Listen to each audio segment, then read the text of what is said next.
Hello and welcome to another edition of Video Games to the Max number 276. And here with me, as always, Mr. Mark Morrison. Howdy. And of course, I am your host, Sean Garmer, and this is the official podcast of W2Net.com, video games podcast, that is. And of course, also in partnership with Last Word on Gaming. And here joining us, not just one, two guests today. I was on his podcast that he released on Thursday, the Gaming Parent Strategy Guide. Also writes that same it's actually a column that he has also turned into a podcast. He writes the column 441 Mania in the Game Zone. Jed, how do you say your last name? Should have asked that before. Schaefer. Okay, I just didn't want to say it completely wrong. That's all right. You have to correct me. So it wouldn't be the first time and it won't be the last. But it's great to be on this show and trade back after having you on the show. It was great having you on my show, and I'm sure it'll be fun being on yours. Well, I appreciate that, and of course, also joining us for the first time, Kyle Simcox. That's right. Okay, yours is more like it sounds. That's good. So, Kyle is like somebody that we've just conversed a lot on Twitter for a lot, and then just both he and I have been able to be freelancers for Keith at the Outer Haven.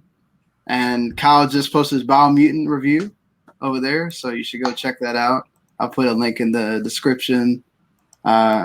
Tremendous review there from Kyle, and Thanks. I'm sure you'll be writing more stuff as will I, with E3 basically just upon us. The next time we're doing shows for everybody here, it will include all these people that you see here in different formats, whether it's a live reaction for something. Podcast edition, which will mean it'll show up in your audio feeds as long as on YouTube. And we're going to do like a post show as well for the whole night, because there's stuff that we're not going to cover. I'm sorry, but unless somebody tells you between now and then that we're so excited for the Gearbox E3 press conference, probably not covering that with the live reaction and all that. So every time I watch Gearbox, I get just a little bored, especially when Randy comes out.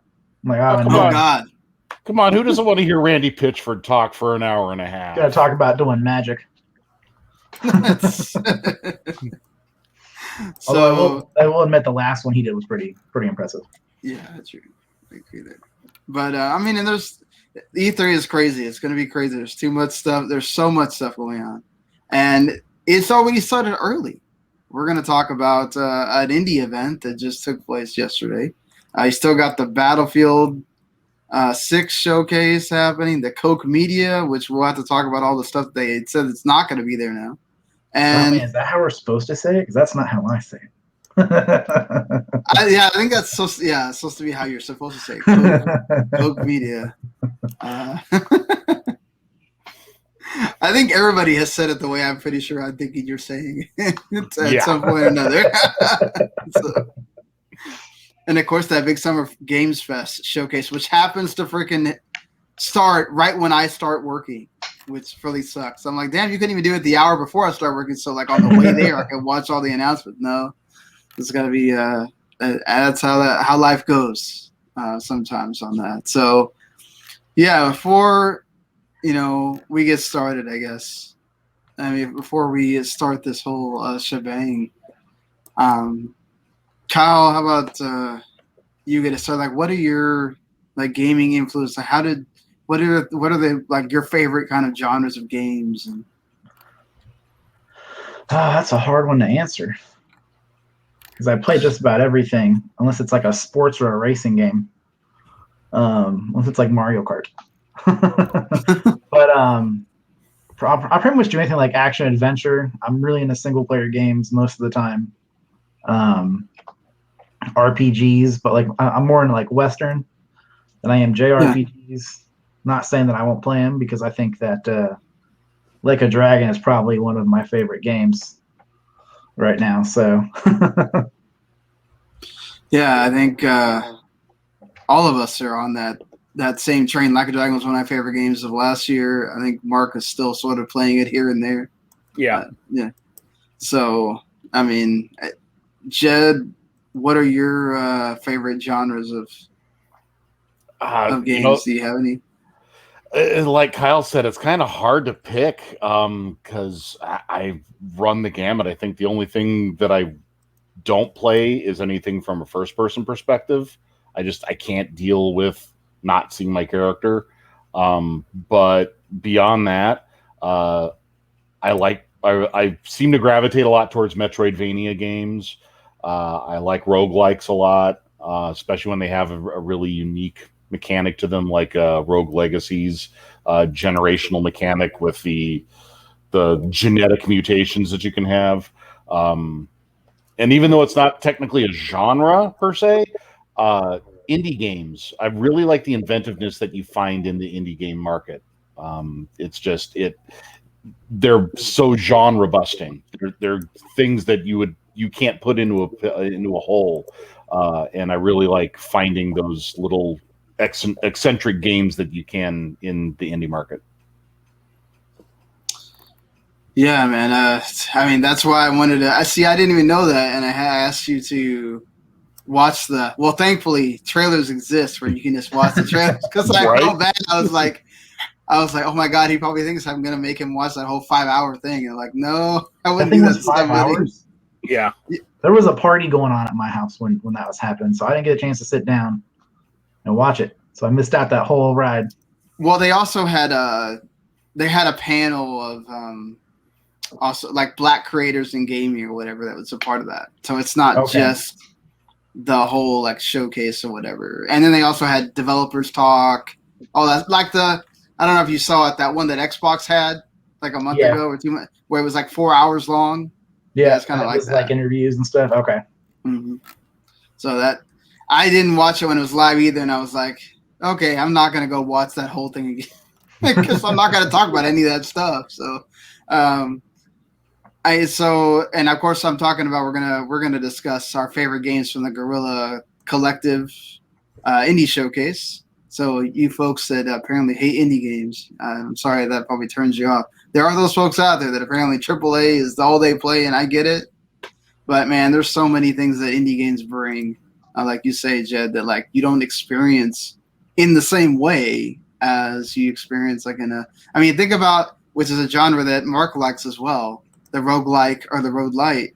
That really comes basically from indie games. Like, you know, where we saw it in Returnal, but I mean, Hades took that all the way to the bank last year, and all these, you know, Dead Cells, and like you mentioned, Rogue Legacy. I mean, Mark, we were talking about the genre there. Like, what are some of your favorites? I know you reviewed Returnal, so. Yeah, I like Metroidvanias. I'm actually playing Castlevania Harmony of Dissonance right now. That's a great game to play. Nice old GBA game. I like single player games. I don't like sports games much, but anything else is a pretty open game. I guess I'm the only sports game person here, so that's fine. I do the occasional sports game, not a whole lot, but on occasion. Yeah, I bought the show and stuff when it came to Xbox. I had a pretty good time with that. So yeah, I mean, you know, they release Madden every year. I don't need to buy it every year.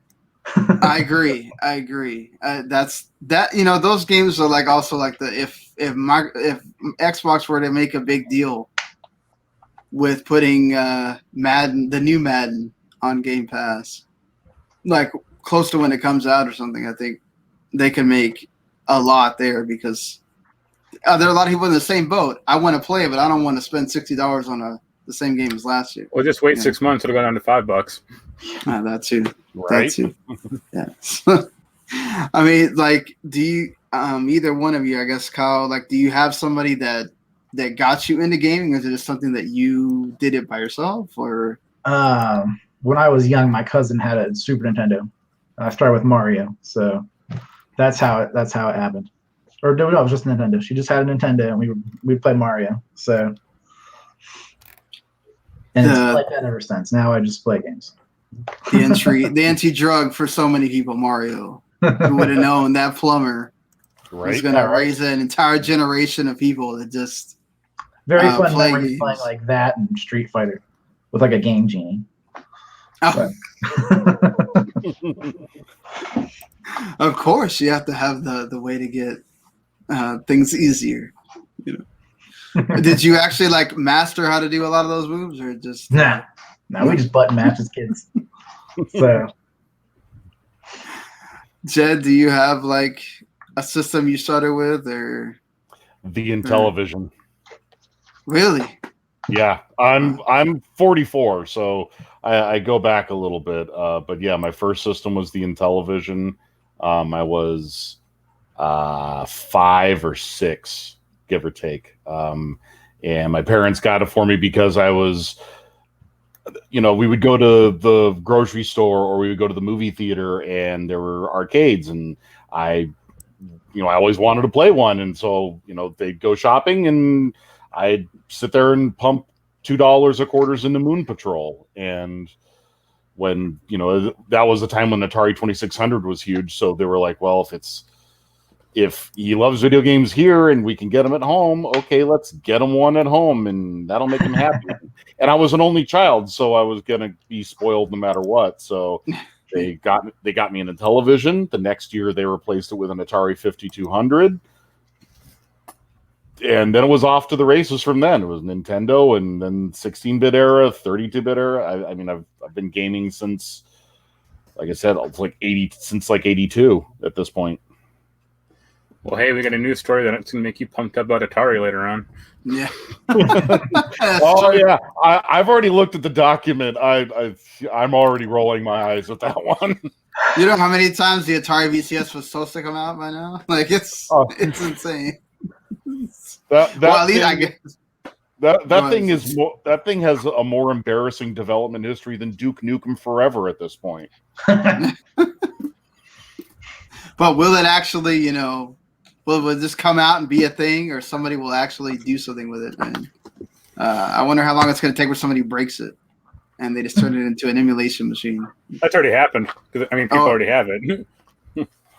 Well, fair enough then. I mean, you can actually play Cyberpunk on it, I think. What? Yeah. It's that actually powerful? Not great, but yeah, you can do it. Okay. So, I mean, Kyle, like, what made you, I guess, say I want to go from playing games to writing about games? I always wanted to like be a part of it, but I'm not good at math and stuff, so I don't think I could ever be a game developer. But watching X Play and like Adam Sessler reviewing stuff, that really got me into like the whole writing about him. So I blame G4 for setting me on this path. That's my start too. Adam Sessler on G4, being in high school and just watching him. And he was doing like his soapboxes where he was talking about it, and I was like, oh man, if he can do it, I can do it. I was like, he's awesome at this. I know that I can write, so I'm gonna go do that. Like that's before you had like all the concert. I mean, like it's crazy because Adam Sessler was really the first, like I guess, gaming personality, right? Before you get him and Morgan Webb. Yep. Jed, I mean, I know you. It's probably several things. Obviously, your kids are an inspiration for a little bit for what you do because it's more parent focused. But like, what made you go, man? I'm gonna just start writing it at 411 for this column. Well, I wrote at 411. I've had this is actually my third stint at 411. Okay. I wrote a column. It started there. It was a wrestling column called Rewriting the Book, which was like Marvel's What If, but for professional wrestling. And that ended up jumping to WrestleCrap. And I wrote there for like a decade. And then I substituted for Matthew Forsina for a little bit after he gave up the Ask 411 column. Okay, I remember that. And when last year, when there was a podcast, George Seurat, I can never pronounce his last name. Sirius, I think. Sirius, yeah. He had kind of a reunion of a whole bunch of 411 alumni and writers for. It was just after the passing of Larry Zonka and Chris Hyatt. We just kind of did like an alumni get together, and in talking, I was like, I wouldn't mind starting to write again, but not about wrestling.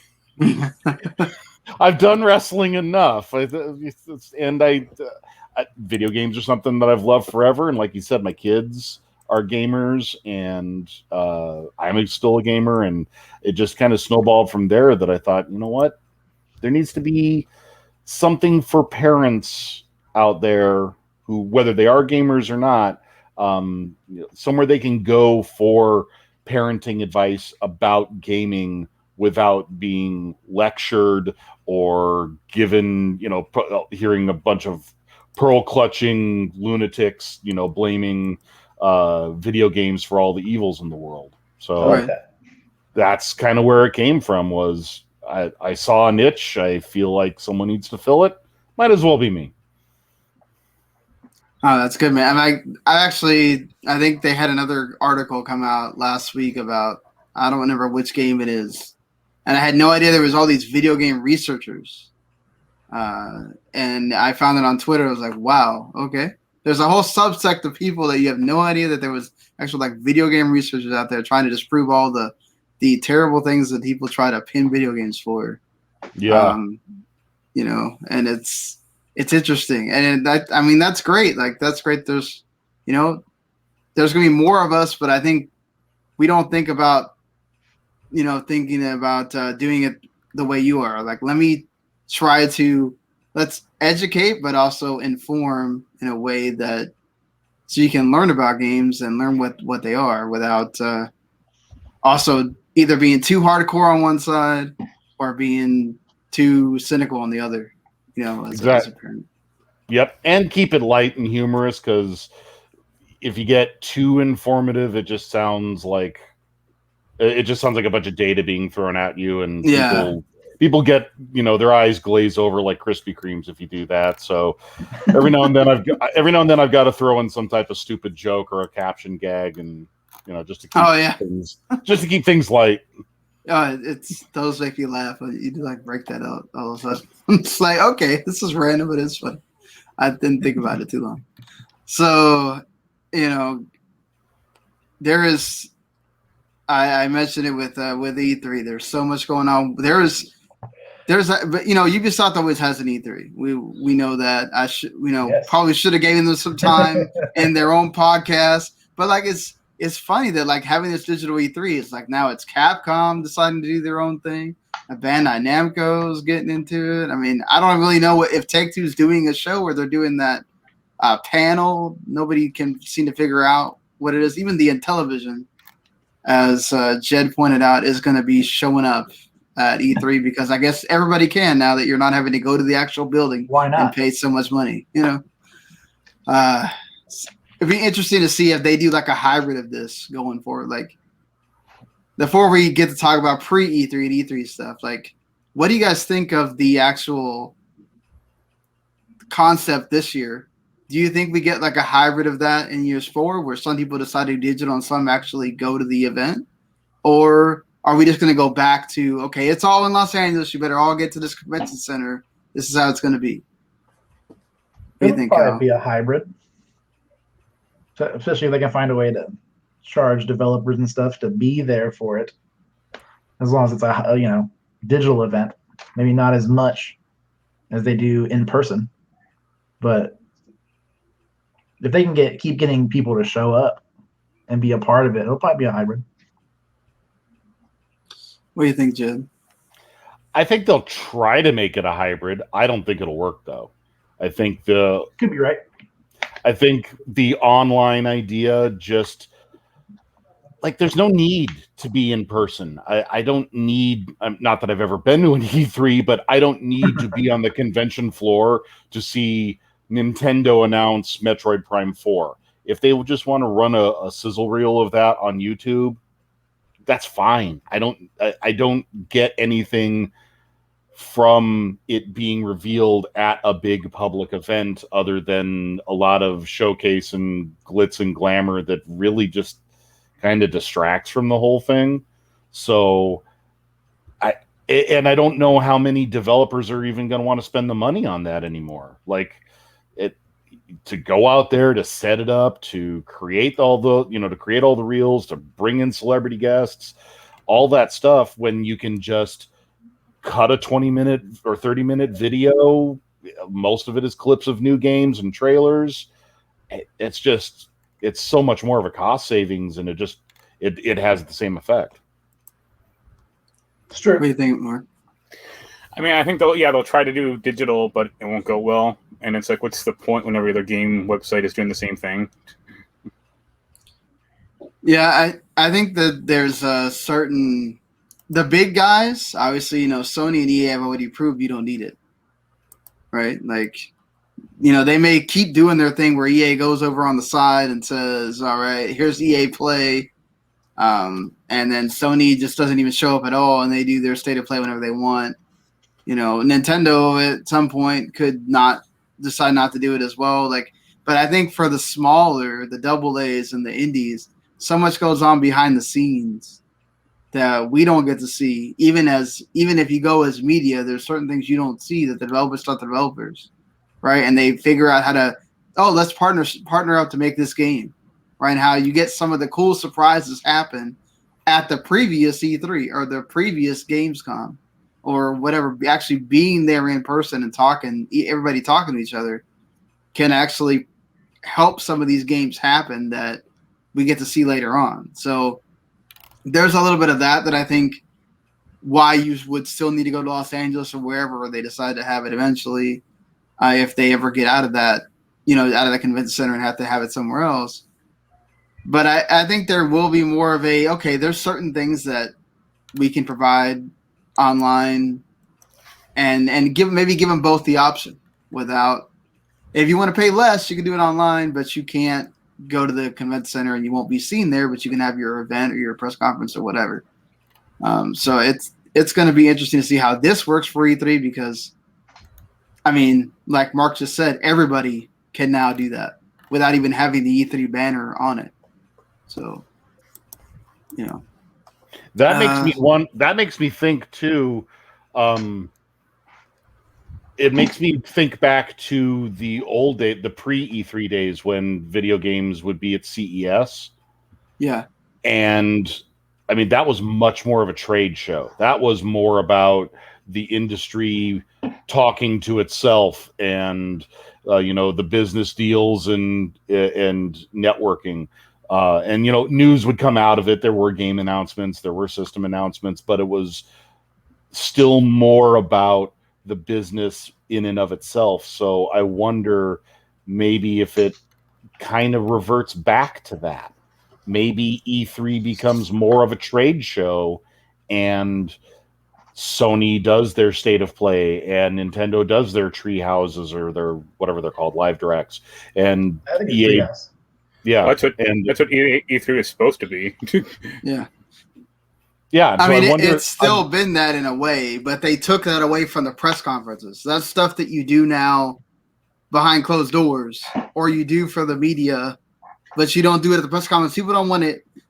Honestly, it's so true though. Like, remember the old E3s, or not? I guess not that old, but the older E3s, they would sit there and have the pie chart of, we sold this many things and we sold that many things. It's like, really? Come back.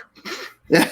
Like, I don't want to see that on, an E3 showcase. Like, there's websites for that now. I mean, that's the point, is that the E3 showcase is something like, somewhat new. It's not like a part that was always a part of E3. Like, yeah, I'd rather actually get back to that because at least it was dry and it wasn't embarrassing like some of the E3 press conferences over the past 2 years. Well, I mean, sometimes some of the dry ones are very they can be embarrassing too if they don't go the right way. I mean, like, it's just I think I like the way they're doing this. It's going to be interesting to see if other, like, PAX and Gamescom and all these other places, what they wind up doing, and if E3 is going to try to change again to match that. Because honestly, when it wasn't on last year, I'd say I didn't miss it so much. But then when Summer Games Fest was like 4 months, way too long, I was like, man, the cool thing about E3, yeah, hard to be excited. You're more. I don't know if you weren't IGN or GameSpot how you covered that thing. It felt like every day there was something. I was like, there's no way you could do a news cycle for this. There's like shit coming out every 10 seconds. Like, what are you gonna? How in the world are you gonna have enough people to cover all this stuff? It's like, so I like that it's more condensed. We don't even know how long Summer Game Fest is going to be, but at least they're doing a kickoff show.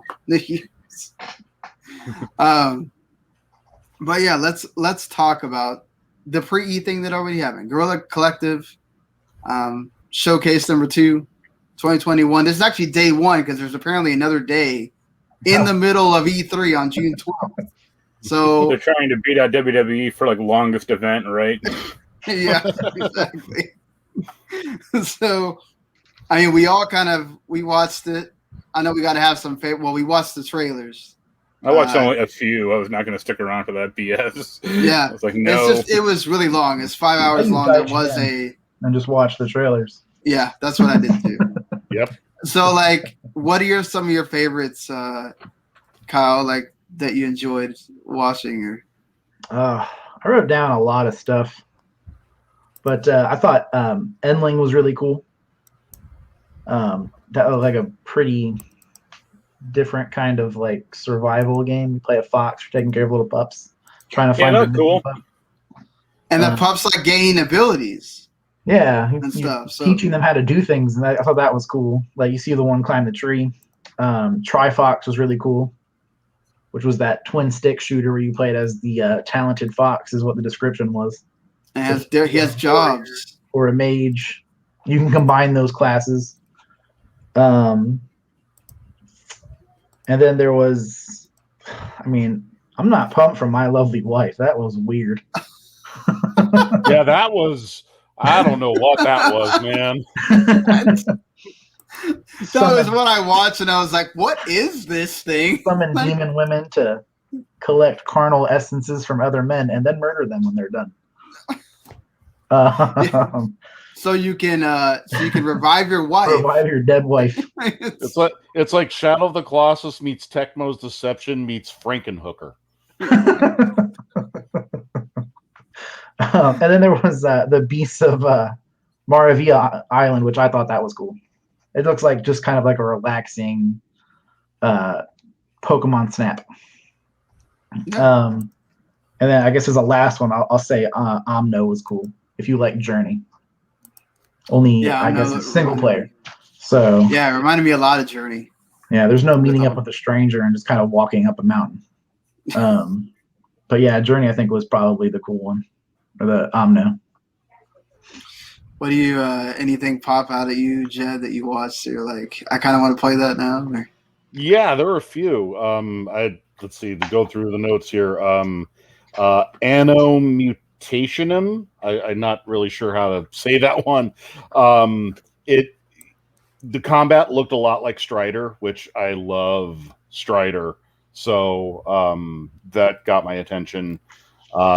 Looks like another Metroidvania, which is not a bad thing, even though the indie market is like flooded with Metroidvanias. But it does look interesting. The Eternal Cylinder, that looked really interesting. I like the whole idea of the whatever the creature is evolving and trying to survive and being able to feed it things to create new evolutions. It was kind of like a little spory. Yeah, it kind of gave me this vibe of like Spore meets Tokyo Jungle. And I loved Tokyo Jungle. Is there anyone who really likes Spore? But it takes what could have been good from Spore. But I really like the evolution mechanics. That caught my attention. Endling, like you said, that really looks fascinating. I love that concept.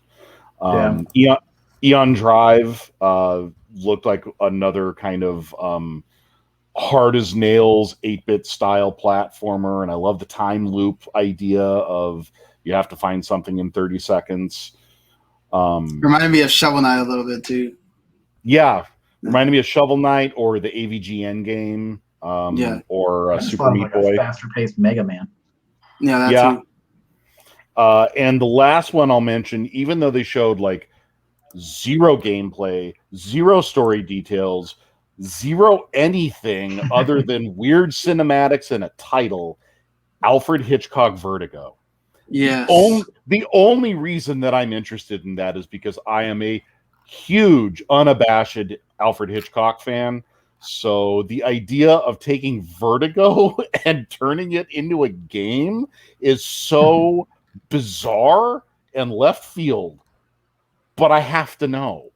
I have to see what this thing is. Yeah, I I was agree with interested that. too, but I just didn't write it down because of the whole nothing that was shown of it. So I was like, I'm interested. We'll just wait till next year, I guess. Yeah, it's more of a concept. Yeah, Yeah. I definitely need to see what it is because it could be the dumbest thing on earth, but I Well, mean, it could from be. the description, it sounds like it's going to be cool. So hopefully Yeah. it's not the dumbest thing on earth. Mark, did you have any ones that you were? The two I thought were interesting was that Run Die Run Again game. Yeah, Like that whatever Cyberpunk.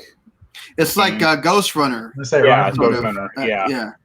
Like- And All right, no, I could seriously see that being a big speed running thing. Like awesome games done quick could take that and make it a big deal. yeah. And the other one, even that looked a little janky, was that Industria game, that like first person shooter. Yeah, that looks like it needs a little bit of work, but it Yeah. sounds cool. The Half-Life inspired David Lynch BioShock. Yeah. Like before- Definitely the enemies were Bioshock inspired. You could definitely see in the couple that you got to see there. And yeah, Vertigo might be cool. We'll see.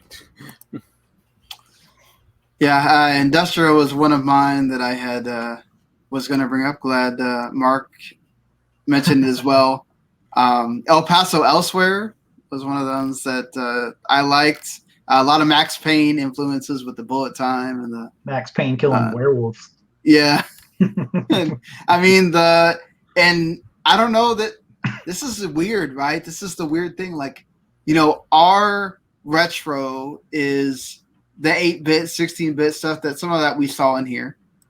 But people's retro beyond us is now the PS1, that kind of Saturn, that kind of era. And I don't know, people need to remember that doesn't look that great.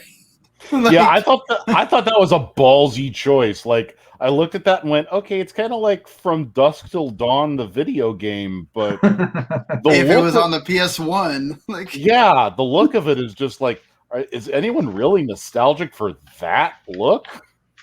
Yeah, I love the premise and all that stuff. That's one of those I might just like. All right, I have a friend who's probably really into that look for El Paso. Yeah, I just like everything about it. It's one of those like I'm just got to remember. Hey, this is the look that they chose for that, and that's cool with indie games. You can do that kind of thing. True. I love the nah, EA. Yeah, I'm gonna save my $30 we're gonna charge for that. I love the Kung Fu Kickball as well as like the one multiplayer game they showed. It's a mix of like soccer and then you got like all these different ninja and kung fu job like basically classes, and it's like basically like Smash, but you're trying to hit a ball into a net sort of, or in a was that a bell? So it looked like a mouse. Yeah, I don't know what it exactly was, but and it's apparently out there in early access. I didn't know that. That's cool about this thing too. You learn some things about these games that's out there, and now they added a new the monkey, Kung Fu Monkey. So yeah, that's fun too. I liked the Lightbringer. I love platformers, so anything that has to do with something like that, it's just a pure 3D platformer. Yeah, that was late, Zelda vibes thrown in there. Mm-hmm, definitely. I like the art style too. That was cool. And Ultra Age, just getting the hack and slash stuff. That looked fun. Yeah, it reminds me a bit of like a Devil May Cry mashed with like Binary Domain a little bit. Yeah, I mean they were definitely going for the like mechanical look with and some of the weird enemies and stuff. So I like that, and I like the last one I'll probably mention is the Legend of Tian Ding, which is like your beat 'em up game, but it had some cool like comic book style stuff to it. Yeah, it reminded me of JoJo's Bizarre Adventure. A lot of the art they had thrown in there. Yeah. Anything that reminds of JoJo is already great in my book. So, and just to mention I love the fact that Randy's not on here. I wish he would have been able to, because he loves like survival horror stuff. I love the fact that there's a like 16 or 8-bit survival horror game basically with that Lamentive game. I was like, that's cool. Like you don't see that very often, so I appreciate that. So yeah, I'm sure that we will see if there's going to be more stuff from that day too. I'm sure there will be indie stuff shown off in some of these big conferences. But I just wanted to highlight some of our favorites. I'm going to have an article for the site about it, do like a top 10 sort of thing, and some other highlights on that. And then definitely if you that Black Creators panel that they have, part of that is actually really good. So if you want to watch that, I definitely would recommend checking that out. I'll give it a look. But moving on from Guerrilla Collective, let's get on to some of the news before we get to the main topic here. Man, who would have thought that Capcom apparently used images from someone else and then didn't actually pay the license? So now they're getting sued by designer Judy Jurassic. I'm guessing that's how you say her last name.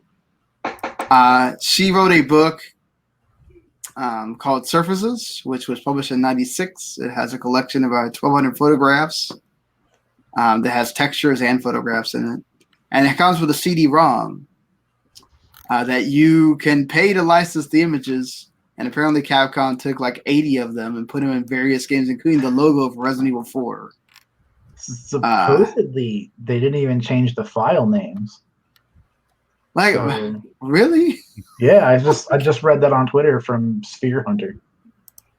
Like, whoops. Like, I guess people thought, oh, they'll never find this here. I guess. Whoops. I don't know, man. I don't even know what to say. That's just so stupid. I don't know, man. Like, you would think that if you're not going to pay the money, at least do a better job of hiding it. Yeah, right. That's like change the homework up a little bit so the teacher don't know. It's like killing someone with a kitchen knife and then putting the kitchen knife back in your butcher's block. Mark, any thoughts on Capcom's big blunder here? They should just pay her whatever the license fee is from the CD-ROM. You're like, oops, our payment, the check was late in the mail. Sorry. A couple years late. Yeah, many years late. I mean, I see your point, but a lot of this stuff is so like minute or inconsequential that like it barely matters. Like one of it was like the railing detail on like Resident Evil, I think 4 or one of the Resident Evil games, and it's like, who's paying attention to that when they play the game? Like, really? No one. I guess. But I mean, that's her art, right? Like, she has a right to go after that. I mean, it may be minute to all of us, but to her, it's a big deal. So, and also, like, why not go for the cash grab? We don't know if she's like hard on times right now. Like, well, we can all agree that she's probably not going to get $12 million. Oh no, no. I'm just shocked that Capcom even, well, I should say allegedly, to cover legal bases, but just the thought of Capcom of all developers, like I'm not trying to hold them up as a paragon of virtue, but you're big enough, you've been around long enough. Do you really need to be nicking artwork from some rando photographer or artist because you can't just develop these assets yourself? This just seems so like beneath them. Right. I mean, it's not like if they would have said it's the first Resident Evil, I would have maybe understood. But like Resident Evil 4, how many of these have you made already? Yeah. Do you really need to do this at that point? Like that seems weird. For sure.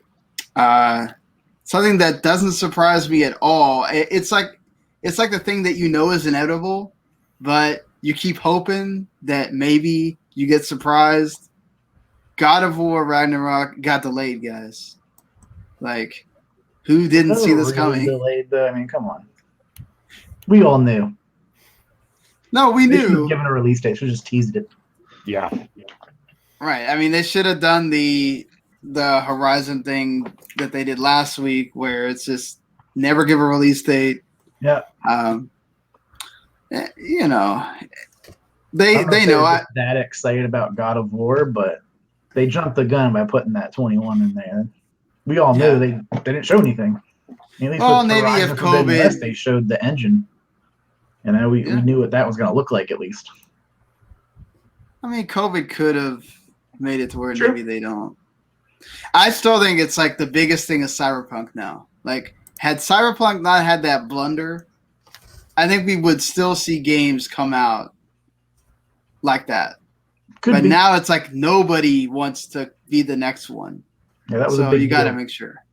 And like to hear some of what Corey was talking about, like how they had to build studios at people's houses to do some of the voiceover and some of the like capture stuff. Like that's got to eventually get taxing to the point where it's like, man, this is difficult to bring some of these people in to do this. And like, let's not.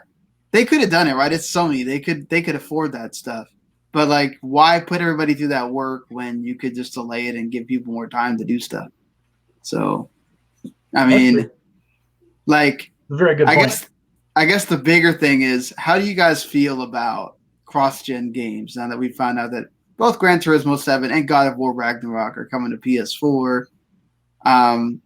Do we all own PS5s here? Or I do. It's right here. So the 3 out of the 4, that's fine. I mean, I don't know that you were particularly like, were you actually trying to get one at launch yet, Jed? Or nope. Are you waiting? I don't get systems at launch. I wait a good 2 years. Wait for the prices to come down, the bugs to be worked out, the library to be built up. I don't want to pay top dollar. I had a friend at GameStop, so I just gave him a gift card, and he just reserved it for me as soon as it went up. Nice. I mean, yeah, if you got the connection for it, hey, cool. I mean, I don't bust anyone for wanting it at launch. That's not me anymore. That young me, yes. I had the PlayStation 2 and within the first month, but now, like, I need to save my pennies, and it's a lot better to wait for me. Yeah, I mean, I think for me, if it's not because this is, part of what we do, where you kind of got to have the latest thing, I probably would have waited as well. In fact, now I feel sometimes like I could have waited because, these PS5 games didn't come out as one after the other, as I think they were kind of making it seem like it would. Mm-hmm. And then, of course, COVID happened and messed up a lot of things. But, I mean, you got more PS5 games than like Xbox has gotten. Xbox. Yeah. But I mean, Xbox, I think. I'm not trying to take a dig at Xbox on that one. No, but you're not wrong. I mean, like, there's nothing. I mean, if you're not a Game Pass subscriber, or you're one of those that don't give a crap about Game Pass, I mean, there's nothing for you to play on your Xbox unless you want to. You don't even have to play the medium on anymore because now it's going to show up on PS5. So, like, what do you gain from it? I wouldn't have bought a Series X if it wasn't because let's see what it looks like and let's. Though I thought there would be some more games by now, but it's fine. Like I'm totally a Game Pass person, so I'm not in a rush to play the whatever. And I'm an indie game fan, so I don't need my Series X for that. But Wild at Heart looks great on it, so that's all that matters. That's all that matters to me. Yeah, it's been nice to be able to play like Cyberpunk and stuff because that's like the second best one. So when I played it, I was like, "Whoa, this is real nice." It's hard for me to talk about it though because everybody gets mad at me. I mean, Mark had it on PS5 and he had some, like, it actually crashed on him and stuff. But Yeah, there are still issues in that game that, like, I mean, I haven't played it in a few months, but like the last time I played it, it was still screwed up. Yeah, I played it after that second patch they did, and they fixed a bit of it, which has been nice. I hope they didn't fix the money duping bug. Or the fact you can kill everyone in like one hit in that game. That was cool too. That's probably in there somewhere. But like a gun that was just strong if I hit people in the head. So I was mostly one-shotting people anyway. It's that easy to do, just one shot. Everybody. I don't know. It's like the Buria. It was like an electrical like revolver that I had. And if I just got close enough, usually it'd be like 1-2 hits. So. Oh, you can get an arm weapon. The tranquilizer duck can one hit any human enemy. Oh, didn't know that. That's awesome. Yeah. That sounds overpowered. Yep. I'm not a fan of this cross-gen gaming because like games are already struggling on PS4. Mm-hmm. Like Ubisoft was like, "Oh, we're putting a lot of resources into Far Cry 6 on the PS4." It's like, why? Yeah, Far Cry 6, I don't understand. Like, you can put as many resources as you want, but it's still not going to be a great game to play on that system. Like, no, unless it looks like Far Cry 5, and then it's like, okay, then why bother? I mean, to be fair, I think what they're thinking is, yes, there will be more PS5 and Series X or Series S owners by the time you get to October. But, I mean, I think, even Sony has said it, well into 2022, we're still going to have these chip shortages. We're still going to have all this stuff. So, I mean, why not let people be able to buy on these? Like, I don't have a problem with it. I mean, I think we've seen that Sony is really taking – I mean, that's the thing. It's first party, right? Sony is really taking the time to mark a difference between what their first party games are going to look like. Like, look at Spider-Man. Look at Horizon. I don't think they're going to look anything close to that like that on the base PS4. Whereas the third parties, I do worry about – how much of this is going to be affected by how it looks when you try to play it on your Series X or PS5, But I'm one of those that I'm fine with it. There's too many people that still have those systems, and they deserve to not feel like, oh, I need to pay quadruple the price to get a PS5 or Series system. Well, what is the cutoff point then? I think next year it's the cutoff point. But at least one of those games isn't coming out until next year. So I mean, that's on the hopeful side. Like, I mean, as somebody that really wants Xbox to like give Sony a run, because I think everything's good when there's two competitors. I mean, Nintendo's competing too, but they're competing on a different level. Like, I wanted Halo to drop the Xbox One as well. But like, thinking about it, they're not going to do it because look at all the stuff that's happened. They're not. Yeah, I mean, it gets as many people, buying it as possible. So it's a double-edged sword, though, I think. Like, and I say this as the one person without the PS5, is that, yeah, am I happy that God of War Ragnarok will come out on PS4? Absolutely, because I loved the God of War reboot, and I'll happily get Ragnarok. But at the same time, you've now given me another. Yeah, let's another reason. Yeah, you've taken away another reason for me to get a PS5.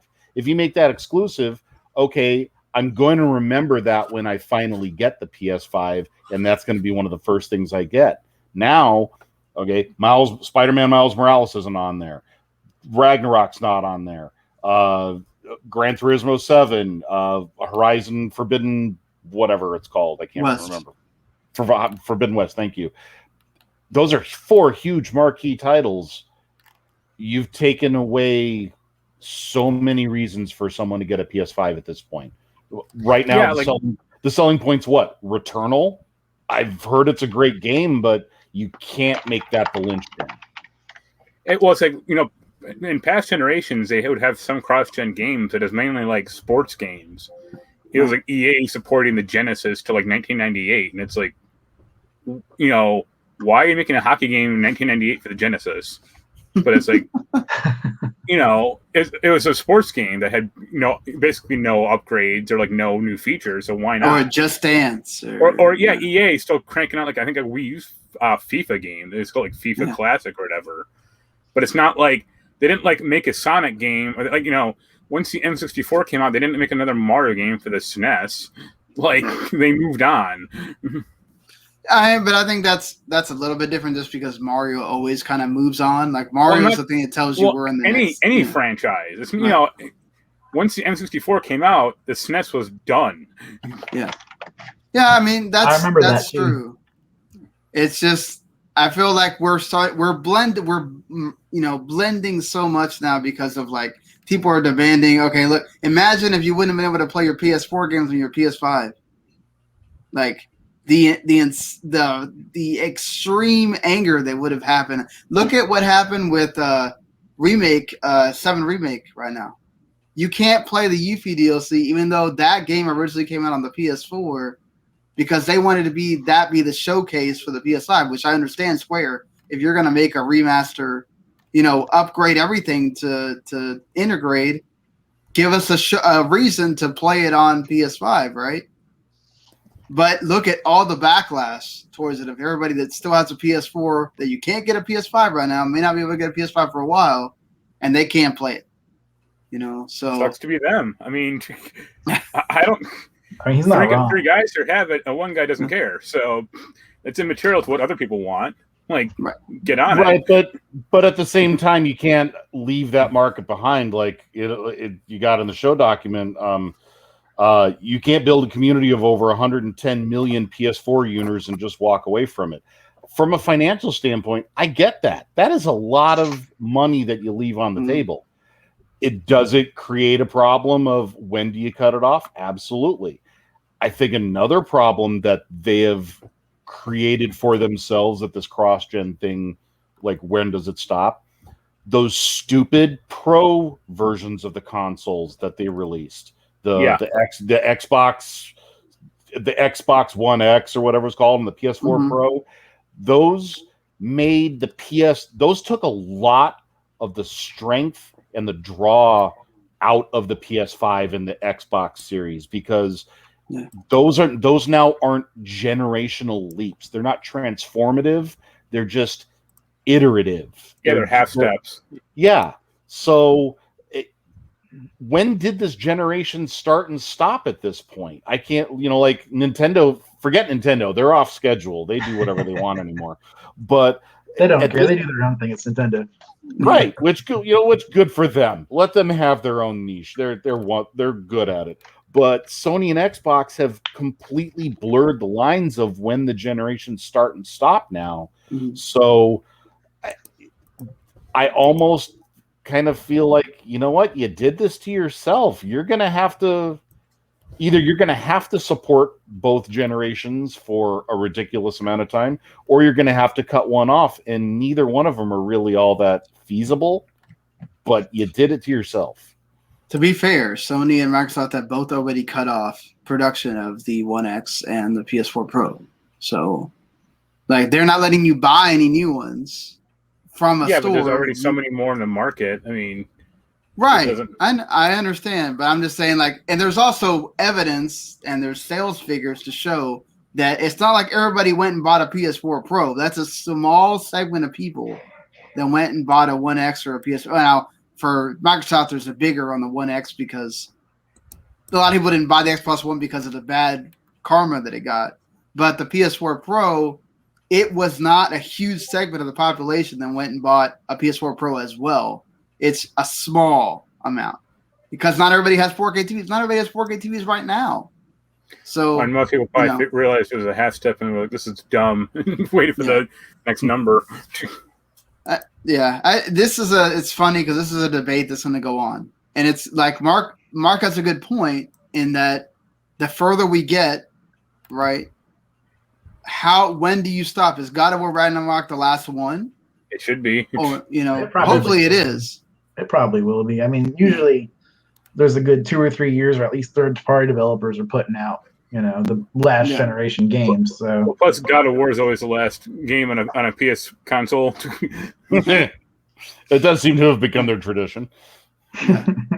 I mean, that's good. Like, third parties are going to do what they want. Like, I'm sure Activision's going to keep making Call of Duty for PS4 and Xbox One for a while, like until it just doesn't sell at all or it hinders what they do. But, that's those third party publishers. They can do that.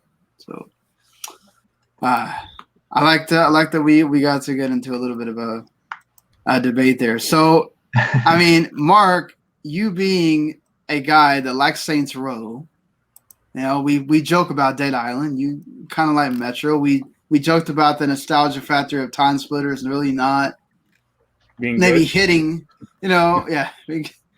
None of that's going to be at the Coke Media thing. So what is going to be at the Coke Media thing? I feel like everything. Honestly, at this point, I don't even know what Deep Silver does anymore. Like outside of those games you just named. So yeah, I don't like, it's funny because I was just like, is it going to be an Embracer Group show and they're just calling it Coke Media? That's what it's got to be, right? Or THQ Nordic somehow like gets like a Darksiders in there or something. They don't own Darksiders though. It's someone else, isn't it? I thought Embracer Group owns them. One of Embracer Group's other companies own it. Yeah, it's THQ Nordic. Well, then that wasn't they did like a trade within each other, right? Like to make sure Deep Silver got to have Saints Row, they traded them Darksiders, and it was weird. Yeah, it was some weird trade that they announced like within each other, and I was just like, okay, so they're gonna bring back Homefront. That's good. They keep trying to bring back Homefront. They should stop. Yeah. Unless we get to someone who can, do it justice. Yeah, so there's that like Untitled Saints Row thing. That's apparently not going to be there now. The Dead Island, which that's been around years. And, I guess that is the successor to Duke Nukem Forever as far as development hell. Yeah. That game got announced and then just went quiet. You never heard anything about it. I have that Dead Island 2 unfinished build. Yeah, I mean, outside of a Kingdom Come Deliverance 2. Well, that's what everyone wants, right? Yeah. Or a Mighty Number 9 too. Chorus is the only one that got shown off at that Xbox conference that I feel like probably could be there. Which is that the flight game, the flight dogfighting game that looks like it's supposed to have a story. Whatever this Phoenix Point Year One game is, there's not a lot, at least from Deep Silver's point of view. I don't know how much Coke it's hard to be excited for them. Maybe they can put out something cool. I guess that's what we can only hope for. Yeah, I'm seeing King's Bounty 2, which is yeah. I mean, they're just publishing that. That's obscure as hell. That's obscure as hell. That's like a sequel to a Genesis game. That no. King's Bounty was a Russian game. I mean, it was probably a Genesis game, but they brought it back late or early 2000s as a PC strategy game. Oh, did it's they? Pretty good. Yeah. But yeah, it's not. That's not no offense to King's Bounty 2. That's not exactly a known franchise or something that's gonna wow people. Oh yeah, that's what I was gonna say was ooh, King's Bounty for the one person that remembers it. That one guy that remembers that game. Yeah, that much. Their other studios are the guys that make the Hot Wheels and MotoGP games. I mean, that could get at 2 minutes, but sure. And whatever this Evil West game is, I guess. And they also did Shadow Warrior 3, which is sort of being published by Devolver Digital, so I don't know if that would even be on there. I think someone from Devolver was going oh, if you're an influencer and you want a Shadow Warrior 3 code, let me know. Yeah. No. So what it's is the sequel to Agents of Mayhem. Yeah. God. We're all excited about it. Yeah, so I mean, it's just it needed co-op though. They fucked up not having co-op on there. So how do y'all feel about this? Because it feels like everybody decided to do this. And in one hand, you really take away the anticipation and the hype. And on the other hand, you're saving developers and other people's livelihoods by being upfront.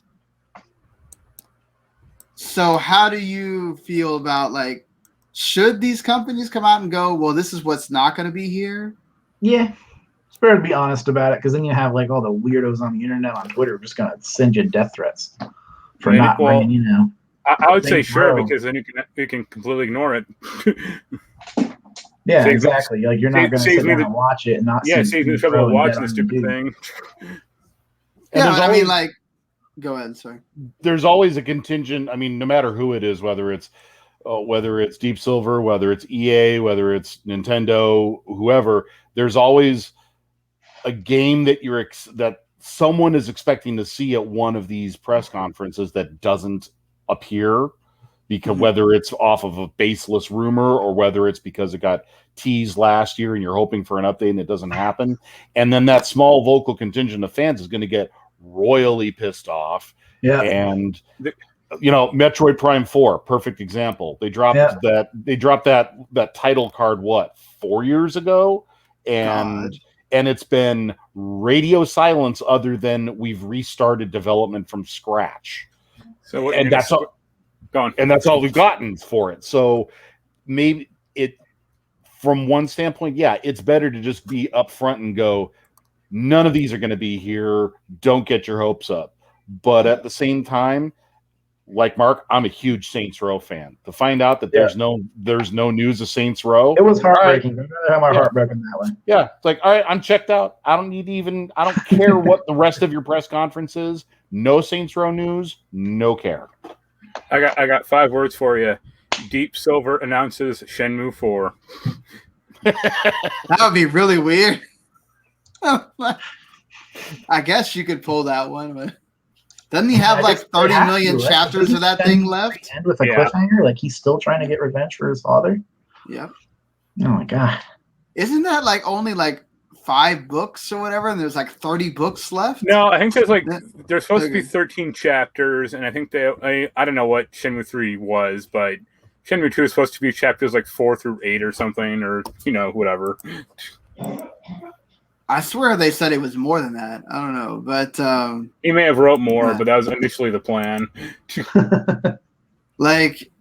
That's the thing. I remember it's supposed to be a trilogy. I remember that way back on the Dreamcast days. But then the fact that, like you said, Kyle, it ends on a cliffhanger, and then it was revealed at some point that it was there's still more to go with this. Well, if you can still keep getting people to pay money to have another Shenmue, then cool.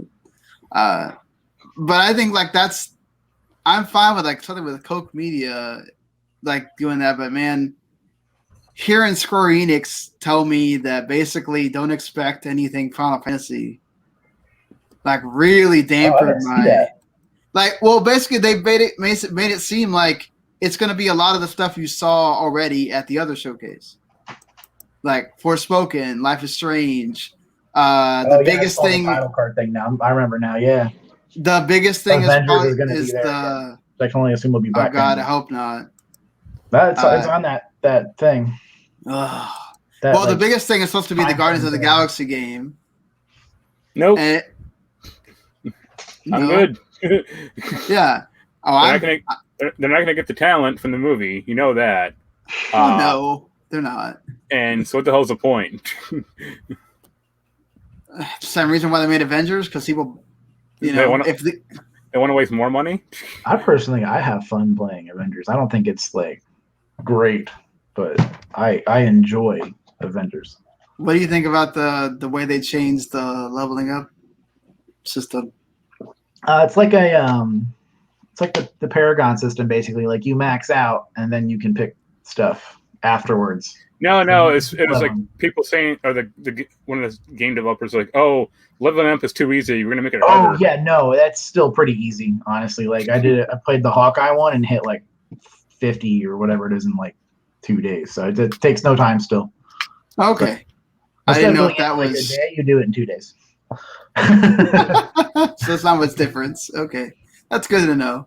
At least if they ever make that game good. Time at all. So Isn't there still only like 7 playable characters or like 8? what was that? Isn't there only like 8 or 9 playable characters in that thing? Yeah, they've added the 2 Hawkeyes so far, and then Black Panther is supposed to be coming sometime near the end of summer. So They are taking their time on that one, aren't they? yeah, I think what was it used to be before like all the COVID stuff. It was like there's supposed to be like a hero like every month was the rumor, and now there's just you're lucky to get one like every 3-4 months. Well, I mean, And Spider-Man I think it got also one too, so all the Sony guys are pissed about that. I mean, I think don't blame also them. what hurts is the game didn't do the numbers they wanted. Yeah, they So, like, lost money. It was like 100 million, 98 million, something like that. Like, why are you numbers gonna keep changing every pop time I in get a bunch of money for something that's not making the money? You know? Yeah. I mean, like that, but that was my thing. Is like that was half of our prediction thing was what Final Fantasy thing are we gonna see, you know? And then they come out and go, I didn't think about it at the time, but like, well, duh, if Sony has the exclusive rights, why would they let Square Enix? Well, not that they let them, but why would that not be part of the deal? That Sony gets to show off Yeah, you'd probably see anything that involving. involving. Yeah. So like, I didn't think about it at the time. Like, well, after it got explained, you know, like, oh, well, okay, that makes a lot of sense. See, that's how it works. That hype train gets you going.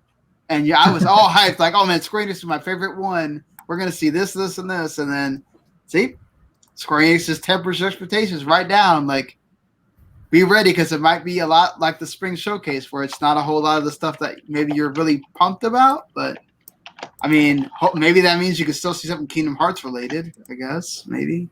I mean, But you want that? I kind of do. I want to see what that tease was all about at the end of the game. At the I end don't of know, 3. man. I didn't like that ending at all. I was so disappointed. But I guess they're looking for Kyrie is the thing. Yeah, but will you live long enough for another game to be finished? No, I probably won't be. I'll be in a retirement home. Yeah, I mean, if he's also working on 7 Remake, I mean, I don't know when the next time he's going to have the opportunity to do Kingdom Hearts again. Like, you know, unless they lessen his role with every version or something. I don't know. That's going to be interesting how that's going to work. But didn't the creator go from Kingdom Hearts 3 to 7 Remake? Yeah. Nomura went from, even though he doesn't have a huge role in 7 Remake, he still has a big role, but that's where like Katase and some other folks have bigger roles on 7 Remake, you know. But it is going to be interesting. What the heck is Koch Media going to show? And then, you know, what are some of these other, you know, companies what are we going to see from them? And we'll get that at the end. But man, that Square one, Jason Schreier let it go that it's Guardians of the Galaxy is going to be probably the big game. I know Mark just said it. He's not that excited. Any of y'all? I think as long as they avoid making it, you know, a live service game with to do with Avengers, I think that's what really hurt that game. So just being like a linear action game with all these heroes, you know, if they can just do that, just make it a linear single player game or whatever, you know, 4-player co-op max, and it's just you guys like saving the galaxy and it's done. I think that would probably be fine. Just put resources into making a really cool epic experience rather than like here's a little map to run around and go beat some guys up and the mission's over. Let me tell you how you're probably going to be disappointed. Oh yeah, no, I'm not. Yeah. I mean, I'm totally there with you. I put wish all my eggs in that basket. I assume they have not learned their lesson. I wish, but I feel like unless Square just went to them and said, look, it didn't work with Avengers, we're not doing it anymore, and made them change it, part of me feels like it was supposed to be, okay, Avengers was going to do great, and then we're going to do the same thing with Guardians, and we're going to have 2 tent poles that we can just get money from constantly. I mean, I hope I'm wrong because I want that experience, the same thing you said, where it's just the Guardians and you're just being them and getting to like mix around, mix with all the different characters and all that. Yeah. But just part of me feels like they're not going to have learned their lesson on that front. Anything from you yet, Jed, as far as Guardians? I'm scared that not only have they not learned their lesson, that they'll try to position it as they have learned their lesson. And they'll be like, look, we figured out what's wrong with the Avengers. We've given it the old buff and polish. And now here's Guardians of the Galaxy. It's new and improved. And like, no, keep it. just keep it. Honestly, I'm not sure that I even want, no matter what it is, I'm not sure that I want a Guardians game. I know that Marvel's got this idea of let's conquer everything on Earth. They've done fantastic with the movies. They're doing great with the Disney Plus shows, but their whole attempt to launch a Marvel video game universe, Spider-Man was fantastic. Avengers happened. I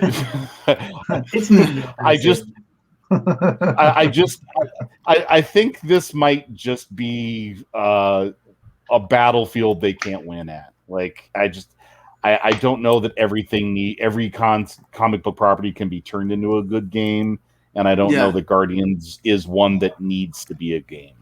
What's frustrating is they've had like good games, like the Punisher game.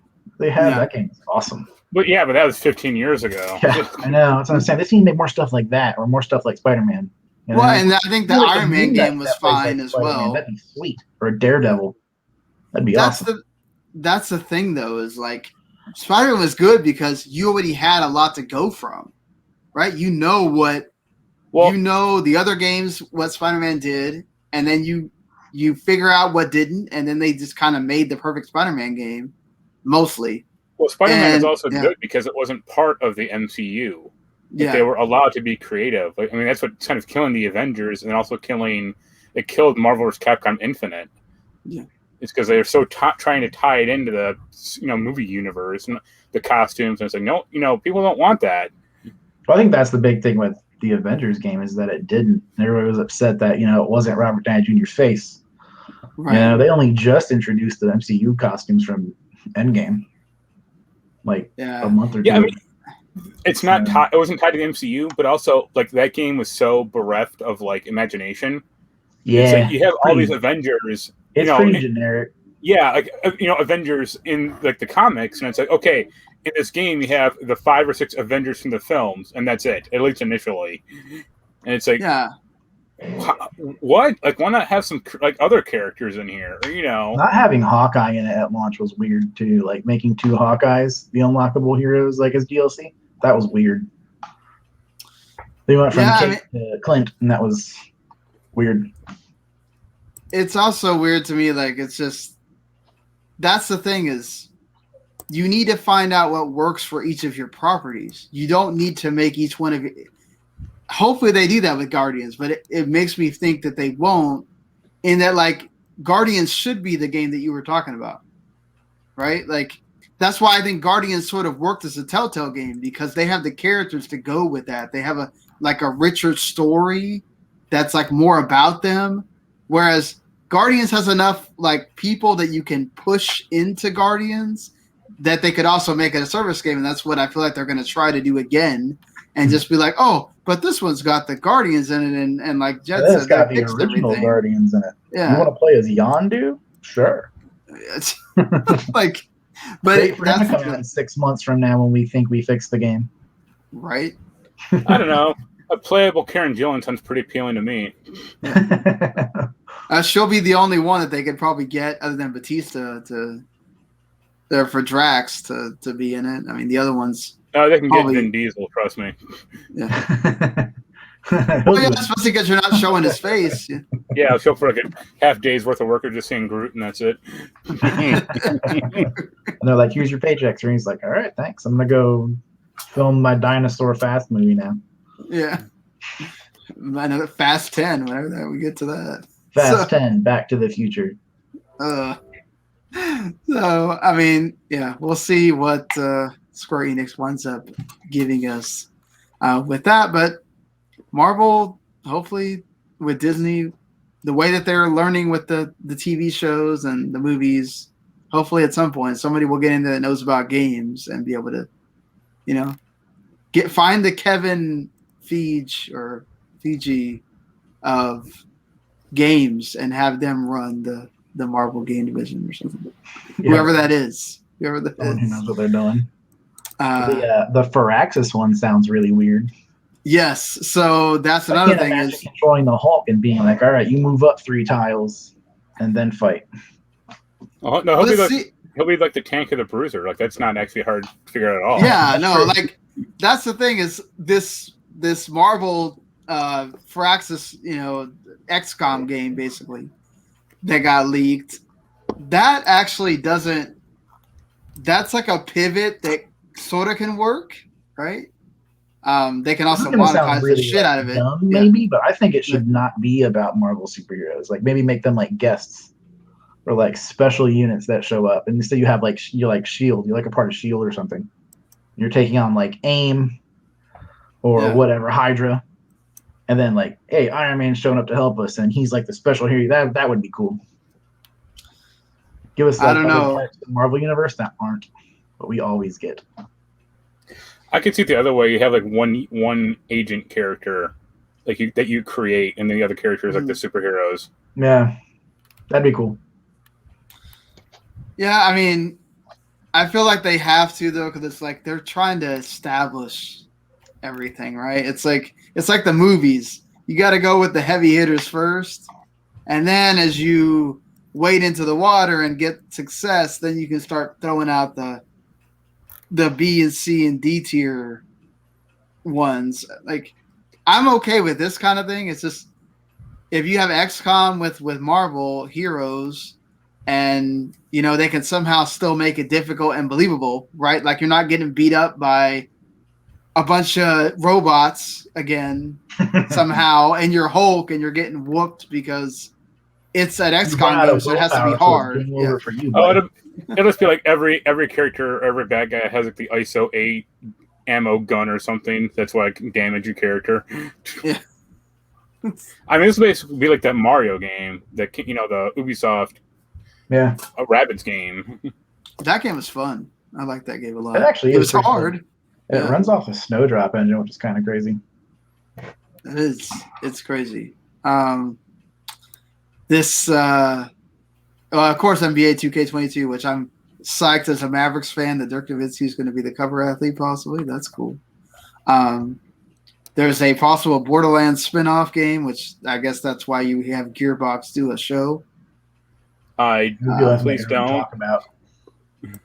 For the love of God, don't. You don't like Tiny Tina? I don't like any Borderlands character. Except for like maybe the Angel. Like all the Borderlands characters are so shitty. I named my dog Handsome Jack. So well, that's fine. That's fine. I mean, plus Handsome Jack's a good name. Like that's just. He is a very handsome dog too. He's just not here. I can't show you. And this the tease to the Cthulhu's meets Saints Row game, which Coke Media says you're not going to see at any event at E3. So somehow Johnny Gat will be in that game. Again, he'll come out of hell. What the? Yeah. Mark, I know you're playing through Shin Megami Tensei 3 right now. Yep. So, how do you feel learning details to Shin Megami Tensei 5 now? Finally, and there's a release date, for God's sakes. It's a real original story. A high school kid gets sucked up into a demonic world. Definitely sounds original. I've heard this before. It's an isekai, guys. I love it. I mean, I'm Nocturne is the only like Shin Megami Tensei game I've played, honestly. So it sounds fine. I mean, who knows? I didn't play the 4 or the other one because of a 3DS game. Either one of you guys, Shin Megami Tensei Persona people, or? I've only played. Tried the original and the Persona spinoffs. You tried the original and no.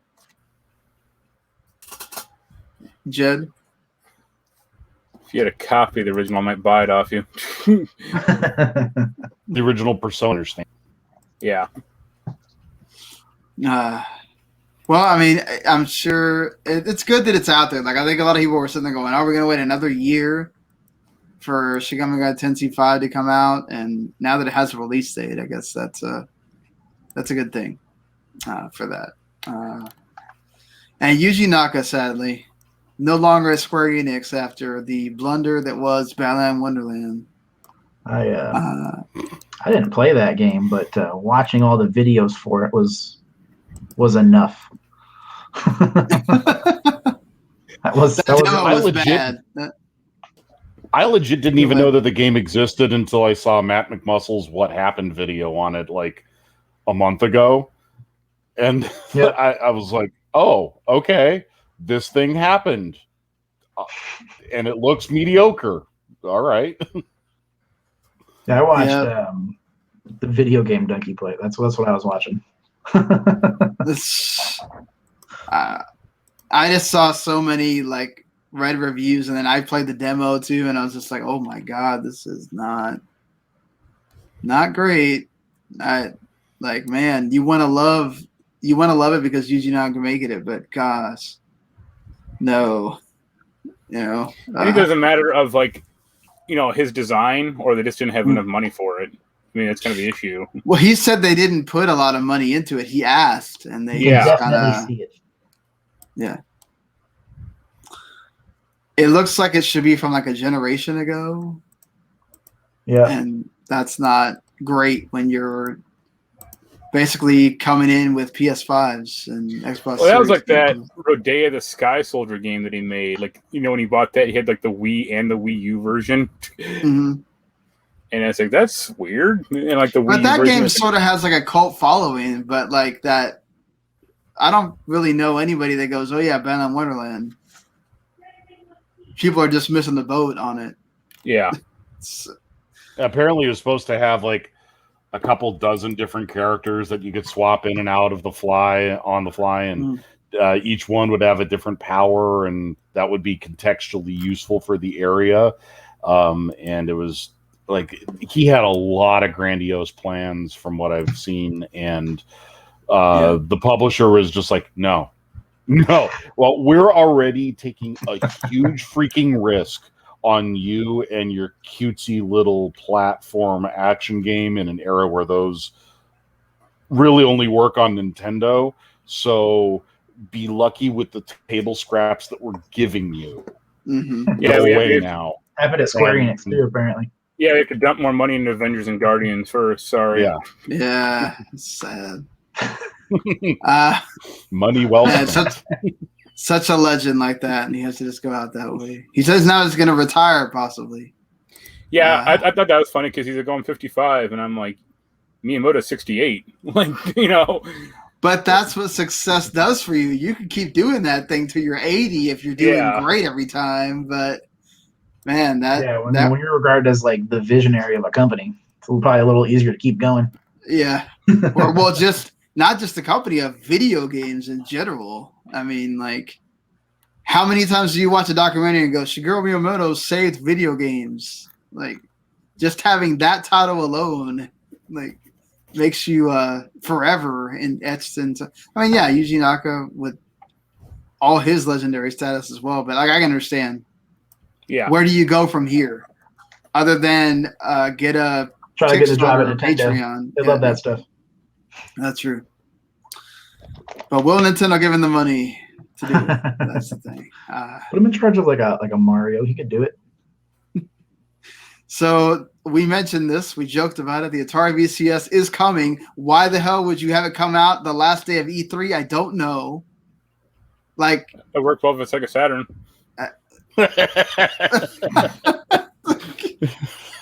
So it's coming out June 15th. That was the biggest wonder Sega ever did. Like, why the hell would you have a whole system come out that day? Like, what? But anyway, like the Atari VCS, June 15, 2021. Everybody's just been waiting for this thing. You could buy it at Best Buy, GameStop, whatever a Micro Center is. And Micro Center is a computer store. They're really good. Yeah, I have one in Marietta or something like that where I live. It's actually pretty cool. There's only one in super Michigan, busy. but yeah, same thing. I don't know if we even have any here in the South Florida area. So I doubt it. They're not a national chain, but they're like semi-national. I didn't hear about it until I bought like a monitor recently, and I drove down there and I walked in and I was like, oh my god, this place is booming. There was a bunch of people there. It was really Yeah. big. well, it's like, isn't it similar to like the Fry's Electronics or? Yeah, but not Yeah. shitty, and they're Yeah. actually like popular, so that helps. Yeah, that's true. I just remember being in Texas, we had the Fry's, and it was Yeah. kind of cool to be in there Well, sometimes. Fry's was like a cavernously big, wasn't it? Like, Yeah, it's huge. God. yeah, this place is not like they have like this computer stuff, and that's It's about very it. crowded inside of a Micro Center. They Yeah, take their name very seriously. So the VCS base system costs $300, which same as the Series S. I'm good. It's the Black Walnut and Onyx all-in system bundles include a classic joystick, which you can also buy for $60, folks, and the modern controller, which costs $60. Well, you can buy all of that together, one classic and one modern controller, for the whopping price of $400. So you can get a PS5 digital for the same price as an Atari VCS all-in-one. Who's running out to buy this thing? Randy. The stupid, and that would be about it. I mean, the people that just had the money to blow, I guess. I mean, you're saying that you could play The same Cyberpunk people who on buy it. NFTs, I guess. I mean, Yeah. it is a very, if you like, no kidding aside, you can't actually like load Windows on this thing and like just run it. It's basically like a Steam box. It can run games, but again, why would you really want to? You know, I mean, again, I'm going to point out you can get a Series S for the system price, or you can get a PS5 digital for the price of the other thing, and like you can play actual, modern games or whatever on it, or you won't find like a You get a Raspberry Pi for $80, and it'll yeah, and that lets you play all the way up to like what PS1 at PS1. least. I think Dreamcast. PS1, yeah, Dreamcast. Hey, there you go. You get some great games out of that there. So I mean, Yeah, I got one. It's a great little device. I sure as hell don't want to pay $300 to Atari for the same damn thing. Yeah, right. yeah, just to have something that's modern, I guess. But before we move on to the major one here, what have folks been playing? You reviewed Biomutant. Can't talk today. Kyle. Biomutant works too. We should add a cow character. What you seem to enjoy it based on your review. Yeah, I had a good time with it despite its issues. So what are its issues? The studio was like 20 people, so like I kind of just give them a break. Like, you guys did a pretty good job, mostly. Mostly. So what are some of the things you liked and I guess didn't? I've been playing a lot of Mass Effect. So Yeah. Okay. Mass Effect, that, and then before that it was Judgment. So fair enough. Which I'm still playing Judgment. I just started playing Mass Effect instead. So that's kind of where I'm at. Where are you at with Mass Effect on 2 games? The first 2? Okay. Yep, I've beaten the first 2. I'm moving on to the third one. So started that this morning. Where are you at with the Mass Effect, Mark? I'm still in game 2. I mean, Nocturne's like the big one at the moment. So, God, the stupid dungeon. That game is annoying. Jed, have you played anything recently? Lately, I've been splitting my time between Darkest Dungeon. I play that I'll play that for like a month and a half straight, and then leave it for 3 months because it takes so much brain power to juggle the different character classes and the stresses and just how you have to attack different dungeons. Like after a while, I just need to set it aside and not think about it. Been playing Jedi Fallen Order. I'm stuck at one of the evil chicks with the double-sided lightsabers. What are the sisters? The witches, or the sisters of Jedi. Yeah. And been playing the AVGN 1 and 2 games. They're such a nice throwback to NES style side-scrolling shoot 'em ups, and they're insanely well done. Like even if they didn't have the branding of Angry Video Game Nerd, they would still be amazingly made games. They're just so they're a love letter to NES games. That's fair enough there, too. I haven't been playing a whole lot of anything. I've been trying to just kind of take it easy with, we know all this work that's going to come pretty quick here. Kyle and I are waiting for the media badges to show up. If they show up, yeah. Well, I mean, for some reason they responded to my complaint that I had made when I couldn't access it, and they're like, "Okay, we're gonna make sure that you get a media badge." So it's like, well, hopefully that means Kyle will also get the media badge too. And then I'm just like, okay, but then you don't tell me if we got approved or not. So I guess we're gonna find out on the first day of media access. I mean, I assume we're supposed to get an email, right? Yeah, we're supposed to get an email that says yes, you do, or no, you don't. So, I mean, how are we supposed to get into the media thing if they don't tell us? Yeah. So, I know while we're waiting on that, I mean, Mark, you have been playing stuff. You, I don't know how much you can talk about Guilty Gear Strive. But while I find out if go ahead. Well, the only thing I'll mention two things. I got an extra code for that game, which is pretty funny. Nice. From Adam. He was like, do you want it? And I was like, well, I already got one, but I mean, sure. So if anyone wants to trade me for a Ratchet and Clank code, let me know. I wish I could get one. The Strive one? No, Ratchet and Clank. Oh, yeah, me too. Ratchet and Clank, that's... Getting Sony to answer an email is... I have reserved it, though, so... Yeah. I'm playing it one way or the other. The two things I mentioned about Strive, one, the story's still a mess because it's not a story mode. It's just like an hour-long anime movie. So it's like, why call it a story? Just call it the movie or the anime, you know? And I think, and this has been a pretty long Guilty Gear mechanic, I think they took out the instant kill. Oh, wow, really? Yeah. Like in those games, you could like press all 4 buttons and you could enter like instant kill mode. And like if you hit the other player once, you killed them instantly. But if you got hit at any time, you got knocked out of that mode. So that's gone, I think. Or if it's in there, they changed it, so I don't know how to access it. But yeah, game still looks nice. I mean, that game engine does well still. That's good. Because it helps it's a 3D engine and not a 2D one. So.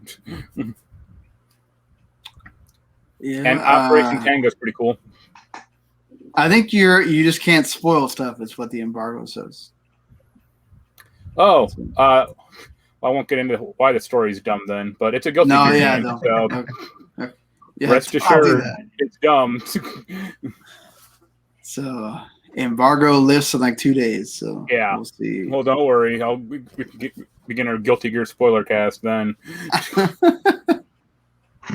Well, I mean, I know there's a few folks on Keith's on Outer Haven that are also kind of hyped for that game. So we'll see what everybody kind of thinks of it. I know Keith talked about it quite a bit for a little bit. Well, he's been playing that Virtua Fighter Ultimate Showdown, which is free on the PS Plus a lot. So, yeah. Have you checked that out at all yet, Mark? Or no. Don't care. Not a Virtua Fighter guy? Okay. I mean, it's a 10-year-old game that they made, that's about it. They added some more stuff. I I still want to play that Operation Tango. I got to find somebody to play with me. Yeah, I played at the ends. We Okay. did like the first 3 missions twice as both the agent and the hacker. It was cool. Yeah, Yep. So, it's like, what's the difference between the other one and the hacker and the? Like the hacker, you're primarily just looking at screens, like computer screens or like security cameras. The agent, like you're actually in the building, like walking around, or like the train or whatever. There are occasions where like the agent looks at computers or hacks as well, and like vice versa. The hacker occasionally goes in like first person mode, like and does some stuff, but primarily it's like 80%. You're doing your own role. Some stories or some mini games aren't quite like explained well, and there's at least one mini game me and Jens did. We have to like guide a ball through like a maze. You control up and down, and the partner controls like left and right, and like that mini game in particular like barely works because like the ball would like hit, it would just like desync or something. But yeah, really cool art style. I thought it's a lot of fun. I think you did too. We'll probably finish it up soon. It's only like 8 missions, so that's fun. Awesome. Concept of it's really cool. Yeah, it helps. It's free, so Yeah. Yeah. If you're already paying for PS Plus, it is free there. So, that's always a win. So, anything else, Mark, before we move not really. on? Yeah, Okay. just playing more Nocturne. I'm hoping to get Dante soon. Well, hopefully you will. I mean, since you overpowered yourself. That doesn't help as much as you think. Like, Oh, it doesn't. It really Okay. does not. Yeah. Well, let's talk about not necessarily the best of the rest, I guess, but what other shows are going to be there at E3, like press conferences. The major one, the first one that we're going to see that kicks it all off, aside from the Jeff Keighley thing, is the Ubisoft Forward, which Ubisoft technically has said that this is not the only one, that they have other ones that they're going to do throughout the year. It's more like the Nintendo and the Sony State of Play. This is not like in years past where E3 was a big blowout for Ubisoft and you got to see everything in a 2-hour show and it felt exhausting and whatever. But to be fair, I mean, you know what? I'll give Ubisoft credit. They support the crap out of their games. Like, did y'all see the pre-show lineup? They're still supporting the Crew 2 and everything else that's in that. Like the Crew 2 For Honor. COVID or not, they're doing like Breakpoint, which I don't know why. Yeah, Trackmania is still getting supported. Division 2, everything. It's nice, actually. So what do we think is going to be highlights of the Ubisoft? Well, you're going to see some Just Cause. Yeah, Just Dance. Or Just Dance. Just Dance. I'll probably see some more Far Cry, and then I'm sure there'll be an Assassin's Creed tease and Knockout City maybe for. Oh, wait, no, that's EA, isn't it? EA's Knockout City. Yeah. I got EA confused with that. Maybe a Hyperscape relaunch. What do you think, Jed? I don't know how big of a fan you are of Ubisoft games.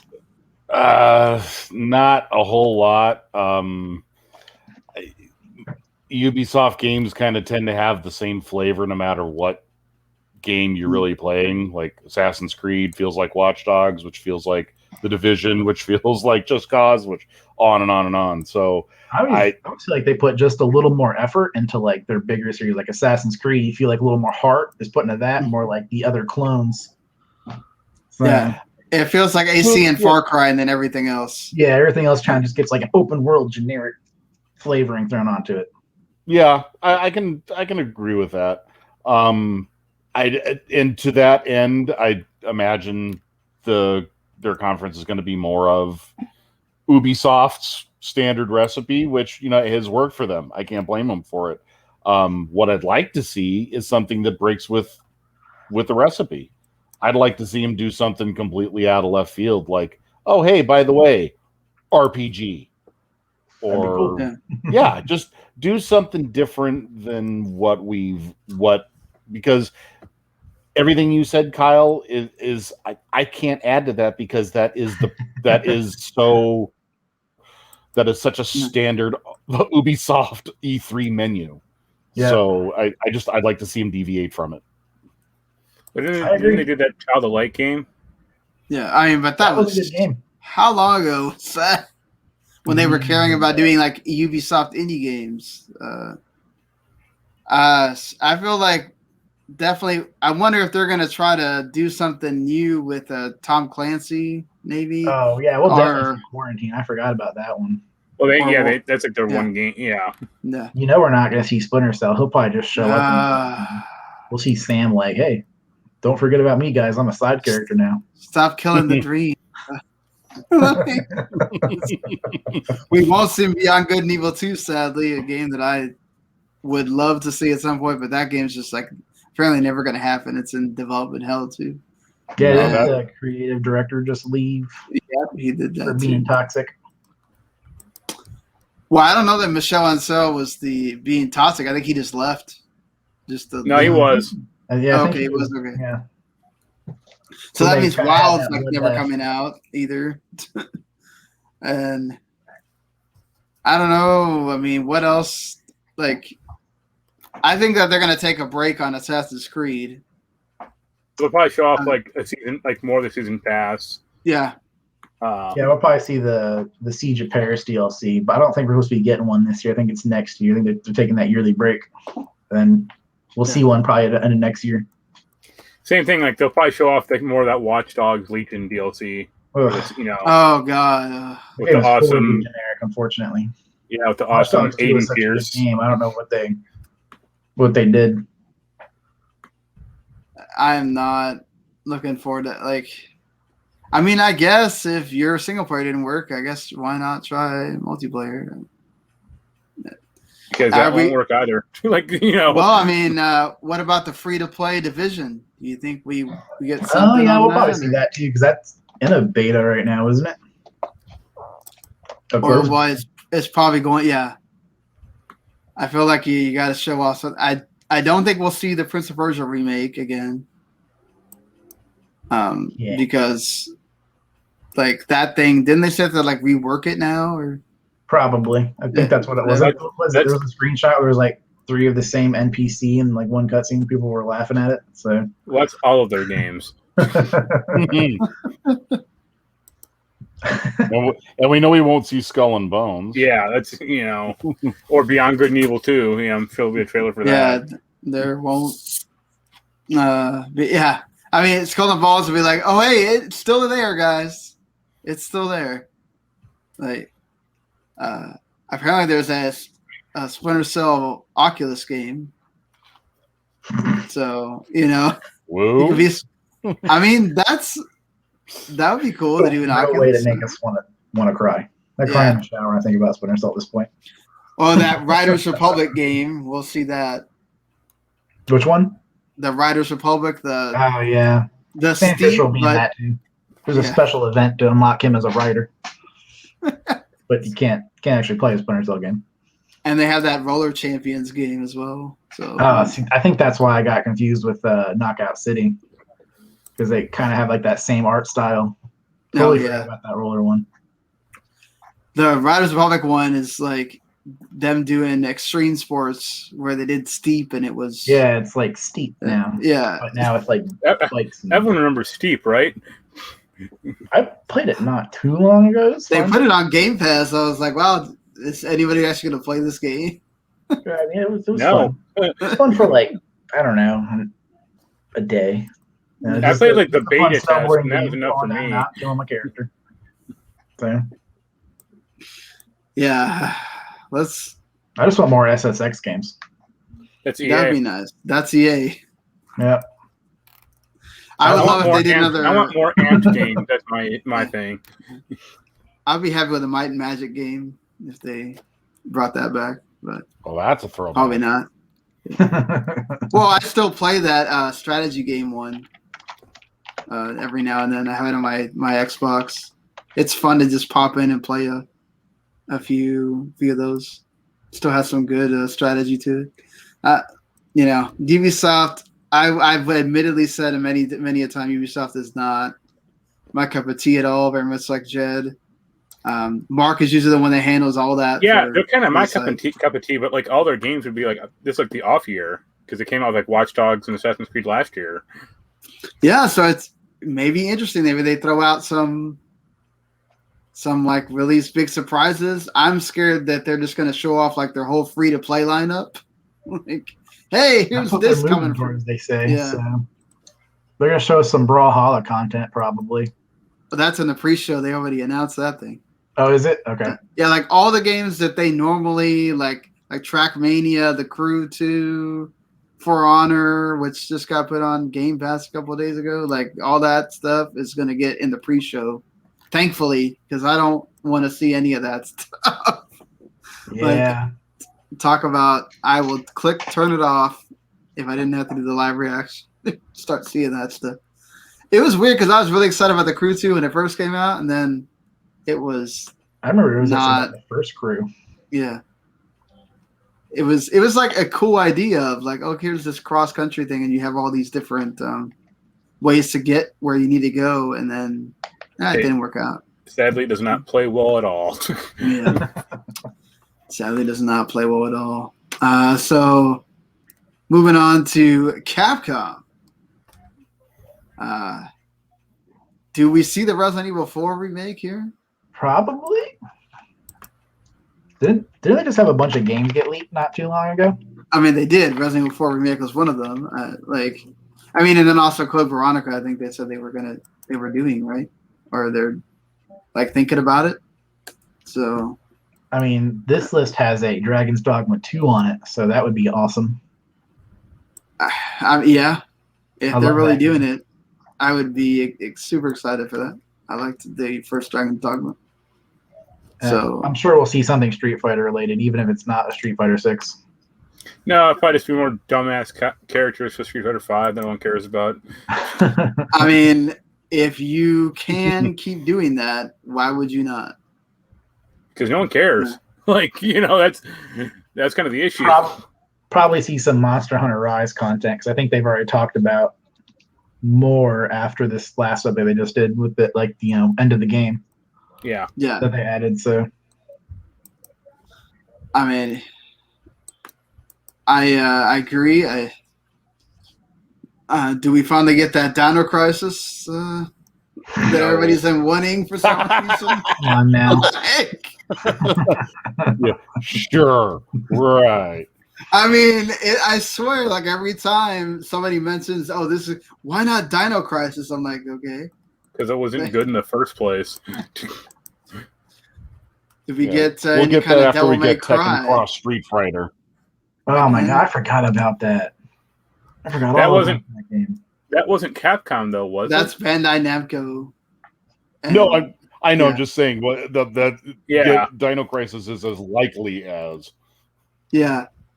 I think Dace Attorney thing comes out the end of this month, right?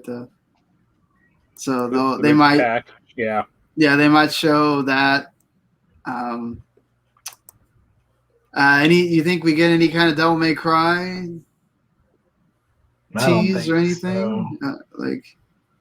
I know the special edition just came out like last year, but they'll probably show Monster Hunter Stories. Yeah, definitely. Because that's coming out this month. Yeah, I think it's next month, right? Is it? Yeah. I would go nuts if we had a Breath of the Fire in the works, but that's not happening. That would be cool though. Yeah. They'll bring back Bionic Commando. It's a sequel to that other one they released. That one was horrible. That third-person shooter. Yeah. Now with more family members as cut off appendages. This time you lost a leg. Where's your dad at? What? Darkstalkers is also the one that he will always talk about. Oh, we need to get another one of those, and it'd be cool. Yeah, it's a franchise that has a bunch of like interesting characters, but like the gameplay is just Street Fighter 2. Yeah. Yeah, but I mean, people go nuts for that though. Like I always see fighting game community people be like, Darkstalkers. We need to get more of that. Any thought? Any chance of an Okami? I wouldn't mind. No? Any No. whatever Okami? Yeah, Then no. they I think they disbanded the development. Yeah, they That's made Clover. another That was Didn't they studio. disband a while ago, yeah. the studio that made that? Clover. Yep. Yeah. They did that in like Beautiful Joe and God Hand. Those are the PS2 era. Missing some good games there. And then, I mean, I guess Dead Rising. Yeah, could always Capcom come out can't of be nowhere. arsed to do something with. Sorry. So There are Well, so I many mean- franchises that they have squander by the wayside. It would be nice to see some of the, any of them, whether it's Okami. Hell, I'd like to see like a throwback final fight, kind of in the way that Streets of Rage was resurrected. But Capcom just doesn't do that. They're like, no, it's cool. They had their time. We're just going to let Mega Man mold and, never do anything with him. We'll just keep, and it was good. You liked it, right? Yeah. I mean, yeah. Don't announce the Switch Pro at the Capcom event. That's with Monster Hunter Stories. That's the It only works on Switch Pro. yeah. What about Warner Brothers? I mean, I guess we'll see. They'll announce who Gotham owns them. The Knights. next who now owns them. Yeah, Gotham Knights, maybe. I think that's the biggest question of all is like with the ownership now having been changed, does this do to any Warner Brothers games projects what the Disney acquisition of Lucasfilm games do? Do we see that happen all over again? Like, yeah, we don't need Gotham Knights anymore. We're going to shift focus into something else. Yeah, what's weird is they said like they're going to split them apart. Like, why? Like, why not just keep them together? Like, I mean, I don't know why we need to split apart the studios and be like, oh, well, whoever technically owns this and then whoever technically owns that. It's like, let's make it more confusing for people. I guess cost effectiveness, so they're not funneling money into them. Well, yeah, we know we're going to get Back for Blood. Like, that's already been announced. They're going to have their own stream. Gotham Knights. Gone. Yeah. I mean, I can't see the Harry Potter game going anyway. Like, get cancellation wise. I mean, so. Do they show off any of that here? I would assume so. I mean, if they're going to be there, I mean, what else they got? Gotham Knights and Harry Potter. And the Suicide Squad game. They'll probably show off an Injustice that movie game, or the trailer, I should say. Yeah, it is Injustice's turn, right? Yeah. So there's that. No, I mean they're making an animated movie out of Injustice. They'll show off a trailer for that. Oh, okay.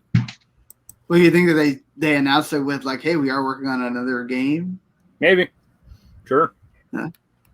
I mean, Stephanie Sakura was hoping we get more Mortal Kombat. That's the game she streams. I doubt it. I'm say, what else Well, no, I think it was more of another DLC thing. Yeah. Even though they did, what's his face? Ed Boon did hint at, hey, if we did a remake, which one? And Shaolin Monks overwhelmingly won. So no shit. I mean, yeah. I would love if that got remade. I love that game. The game is fun. It's because it was different. When we're looking at Mortal Kombat, you see people fight each other. This was a different approach to Mortal Kombat. It was nice. Yeah, plus you got to like live more of the lore too. Like, you know, you could have team ups and forget that. Where's the Mortal Kombat Special Forces remaster? There's that as well. And then whatever Lego's doing with the Skywalker saga thing too, I guess. Even though I don't know how many people are so excited for that, but sure. Yeah, that's pretty much all Lego's got going on, huh? Yeah, it's Star Wars games. Yeah, because I don't think they're even doing they're not doing the Marvel stuff that much. It's just the Star Wars games. So I think. Well, we kind of went through Take-Two's thing already with the news. I think the only one that's like the big one that's left is Bandai Namco, which there's already rumors of Scarlet Nexus, maybe day one Game Pass. So that is I really would assume cool. that would be like the biggest news. They'd show it off, and at the end of the trailer, be like day one on Game Pass, because I'm sure they'll show it. It comes out the end of this month, right? Yeah, and at the end of this month it comes out. And I think, Bandai Namco has. Could they announce? They have both Soul Calibur and Tekken. I think Tekken has been a while. Tekken X Soul Calibur. I think Soul Calibur's been longer though, and Tekken's actually like popular. So yeah. Soul Calibur's not even longer. Okay, I swear, the last Tekken came out before the last Soul Calibur, but maybe I'm wrong on that. But yeah, I know you're right. Tekken 7 is 2015. Soul Calibur is like 2018. But Tekken is like supported well, and Soul Calibur is not. Yeah, that's true. Tekken, it gets a lot in the fighting game stuff. So, you guys remember they added bowling to Tekken? Oh God. Re-added. There was no need for that. Why do you do that to yourselves?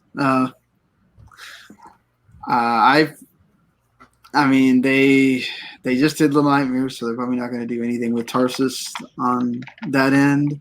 They got all those anime things, so like they could literally announce another Sword Art game.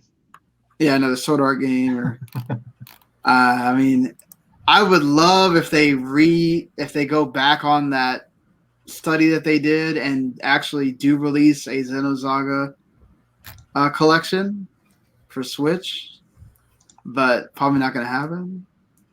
But still hoping. I guess we'll see Tales of Arise. Yeah, Tales of Arise. That one. Yep, definitely. I wouldn't mind a new Ridge Racer. That would be cool. I got my fingers. Go ahead. Go ahead. I got my fingers crossed for a new Katamari game. Oh, that'd be so awesome. That'd be great. It's been like the last mainline console one that I'm aware of was the one on PS3. Yeah. So Katamari Forever. Mm-hmm. Yeah. So what's that? 12 years or so? Well, they did that HD remake recently. That's not terrible. It's just for more Katamari, but yeah, it's the same. I would. It'd be great if you could do a Super Robot Wars in America, but probably not going to happen. Gundam game. Yeah, Gundam.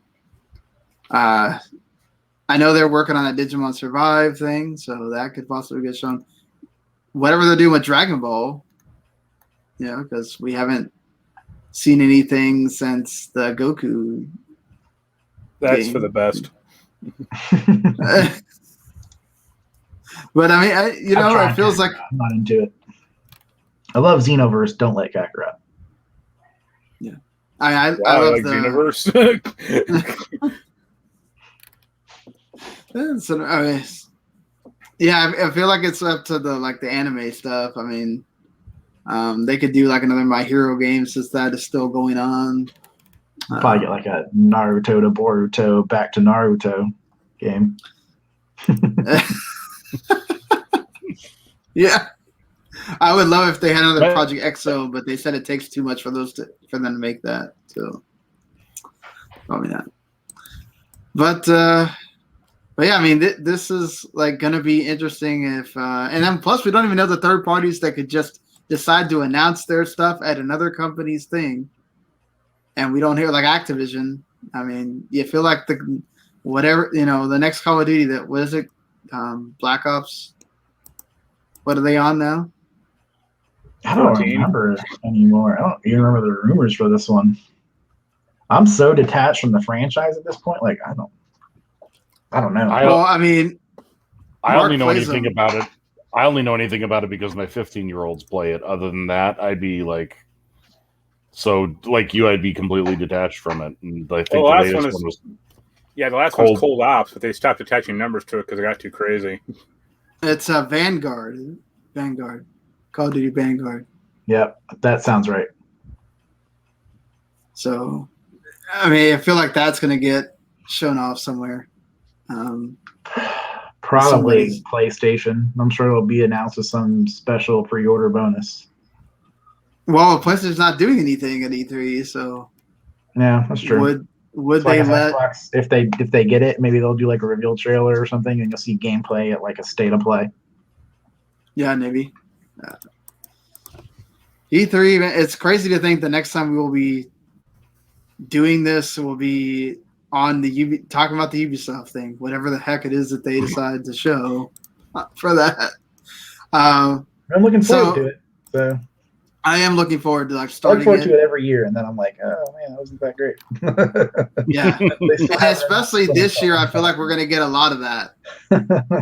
People are going to be super excited for stuff, and they're going to be let down because COVID really affected. I think we're going to start seeing the COVID affected things a lot in here. So I think, I've seen so many people on Twitter like expecting, just the most monumental announcements and expectations, and everyone forgets that for the past year everyone's been doing game development out of their basement. So it's like, no, you're not going to get everything that you wanted. It's probably got all pushed back to at least 2022, if not 2023. So I think that's going to be the big story for just about everyone who has a press conference. Is it's going to be, look, we've got something. It's coming eventually. Yeah, I think Microsoft is the one that really needs to kick the doors down. The other ones don't necessarily. They can play it much safer. I mean, I wish they'd show some Fable or like give me some like Everwild gameplay and think what that's going to be like. So, I mean, we're all hyped for Halo at this point because we saw it last year and we were like, what is this? And we're gonna see Starfield. It looks like, since they're putting it as part of the banner. Yeah. So let's go over this here so that everybody knows what we're doing for E3. Not all the. I'm not going to go through every single minute thing that we're doing, but the main things that we're doing is now Kyle and I have other things that we have to do on the writing side. So I may have to pull some people to host or whatever in my place, depending on what's going on. Depending on the dumb thing is, we're about to hit Media Week this week, and we don't even know where some of these conferences are actually happening. Other than they're happening on this day and we don't know what time yet. So we sort of know the schedule and we don't. And that's what's weird is some of these, it's like, well, we may not have to cover them for podcasts or whatever, but we might have to cover them for writing reasons, and we just don't know what's going on with them. So, but I will note that we're going to have a large enough crew here that we can. So these, obviously Mark's always doing stuff with me, but these two guys, you're going to see them on the live reactions that we do. Not on all of them, but they will be on some of them. And we'll see. We're going to have live reactions to many of the press conferences. We're not going to do all of them. Like I said, Gearbox is not getting anything. We're not going to. I'll do it for you guys. I'll lay it out, guys. We'll not do a PC gaming show. So, like, some of that stuff's not going to get covered that way. But that's why we're doing a third round of shows. So we're doing live reaction shows. Then after, we're doing what we normally would do before, we really started doing video stuff, is the reactions right after the conferences. And those will show up in your feeds here for the podcast.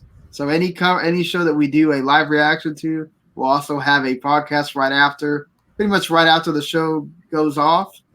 And then we're going to do like a nightly post show that will also cover like Gearbox is not going to get covered that way, but if they announce anything big, we'll talk about it there. And they kind of just talk about, because other stuff is going to get announced just like what happens at normal E3. When you get to the show floor part, other stuff will get announced that's not at these conferences. So if anything big happens there, or just talking about the day in general, we'll talk about that on the nightly shows. Those will also hit the podcast feed, so you can listen to them at your leisure there. And that'll be kind of what we're doing from all 4 days. So, Ubisoft's going to get the full treatment. May not talk about Gearbox, Xbox, and Bethesda, Square Enix, Warner Brothers are all going to get. I'll tell you guys about Gearbox. I'll watch it. Yeah. Okay. Like they showed like 2 games, and then Randy Pitchford spent an hour talking, and then we saw Borderlands. Yep, exactly. Monday is maybe really light, depending on if Take-Two actually announces stuff or if it's just a panel. And if Capcom's the only big thing there, we may not have a whole lot going on Monday. It's good, though, because by the time we get to – because Sunday is going to be so packed, it's actually probably a good idea that Monday's kind of light. Covering television, you coward. Yeah, I guess. Let's do it. And then Tuesday is Nintendo and Bandai Namco, so we'll have stuff for that as well. But, yeah, so should be fun. We're going to have some people come back to do stuff that haven't done stuff with the network in a long time. Paul Leeser is going to make a return. So Daniel will show up. We haven't seen him, I think, this year. And even Mr. Sean Comer is going to come back as well. And we're going to have the Jake, who we had a couple shows ago. He's going to be helping us out. And Carl as well from the Outer Haven, our compadre over there. And we may even have Keith. I'm not sure. He just is going through something, but we'll see if he's going to be on at least one of the post shows or something. And Jens, I think, is going to be on some of the post shows as well. So going to try to have a different lineup for what we can. Obviously, everybody has work, regular day jobs. Not everybody can be like the dumb idiot here that took off all 4 days to go immerse himself in this stuff and kill himself for 4 days writing for basically free. But, it's the rough work of you do it because you love it and you do it because it sharpens that resume, I guess, to say, hey, we covered an entire E3. Plus it gets you chicks, right? Yeah. That's exactly the thing that we yeah.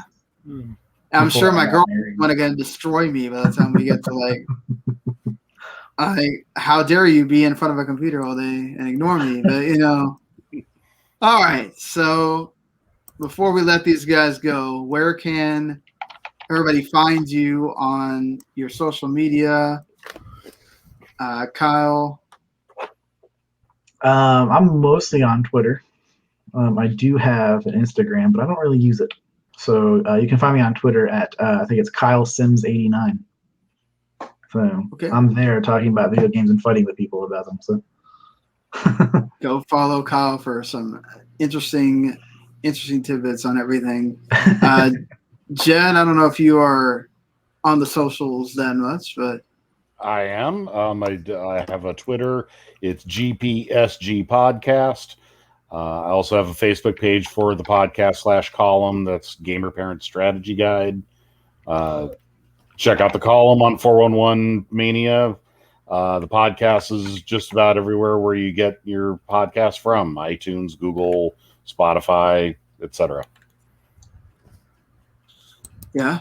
Of course, Mark is at Humanity Play. You can follow him on Twitter for his musings about things. And I'm WTM Sean. You can follow me as well. And you can check out, our work at WTMnet.com. Mark's working on those reviews. I'm not reviewing anything, but I am working on getting videos up for games I'm playing and also, getting ready to do I'm going to do something on the Guerrilla Collective thing. I just got to be able to actually get down and write it. And then, well, we'll see how this goes with writing news during E3. It's going to be ridiculous. And I haven't done this in years. Like I have not, I think I went to an E3 in 2009. That was insane what you had to do from dusk till dawn, basically doing that. I did it, I think, when I was part of Got Game in like 2012 or so. So like to repeat that almost 10 years later. God, I feel old now. So to do this and be able to like help out is cool. So I know you people don't care about that. Y'all just want to see what gets announced at all these shows, and that's cool. But you know, we're trying to come up in the world at least. So hopefully you guys have been enjoying these videos, and you let us know because we're about to blast you with a lot of them, and we'll see what we can do. It's going to be cool to see what this media week gives us if we get demos for stuff and. If we can snag some interviews or whatnot, we'll see what is going on with that. But until the next time we see you, which will probably be when we're doing a Ubisoft live reaction to the Ubisoft thing, the Forward. Thank you for listening. Go hit that subscribe button, ring the bell, whatever it is that the catchphrase is now. And go review us on the iTunes or on the YouTube or wherever it is you want to listen to us at. We appreciate every single one of you, and see you later, folks. Bye. Bye.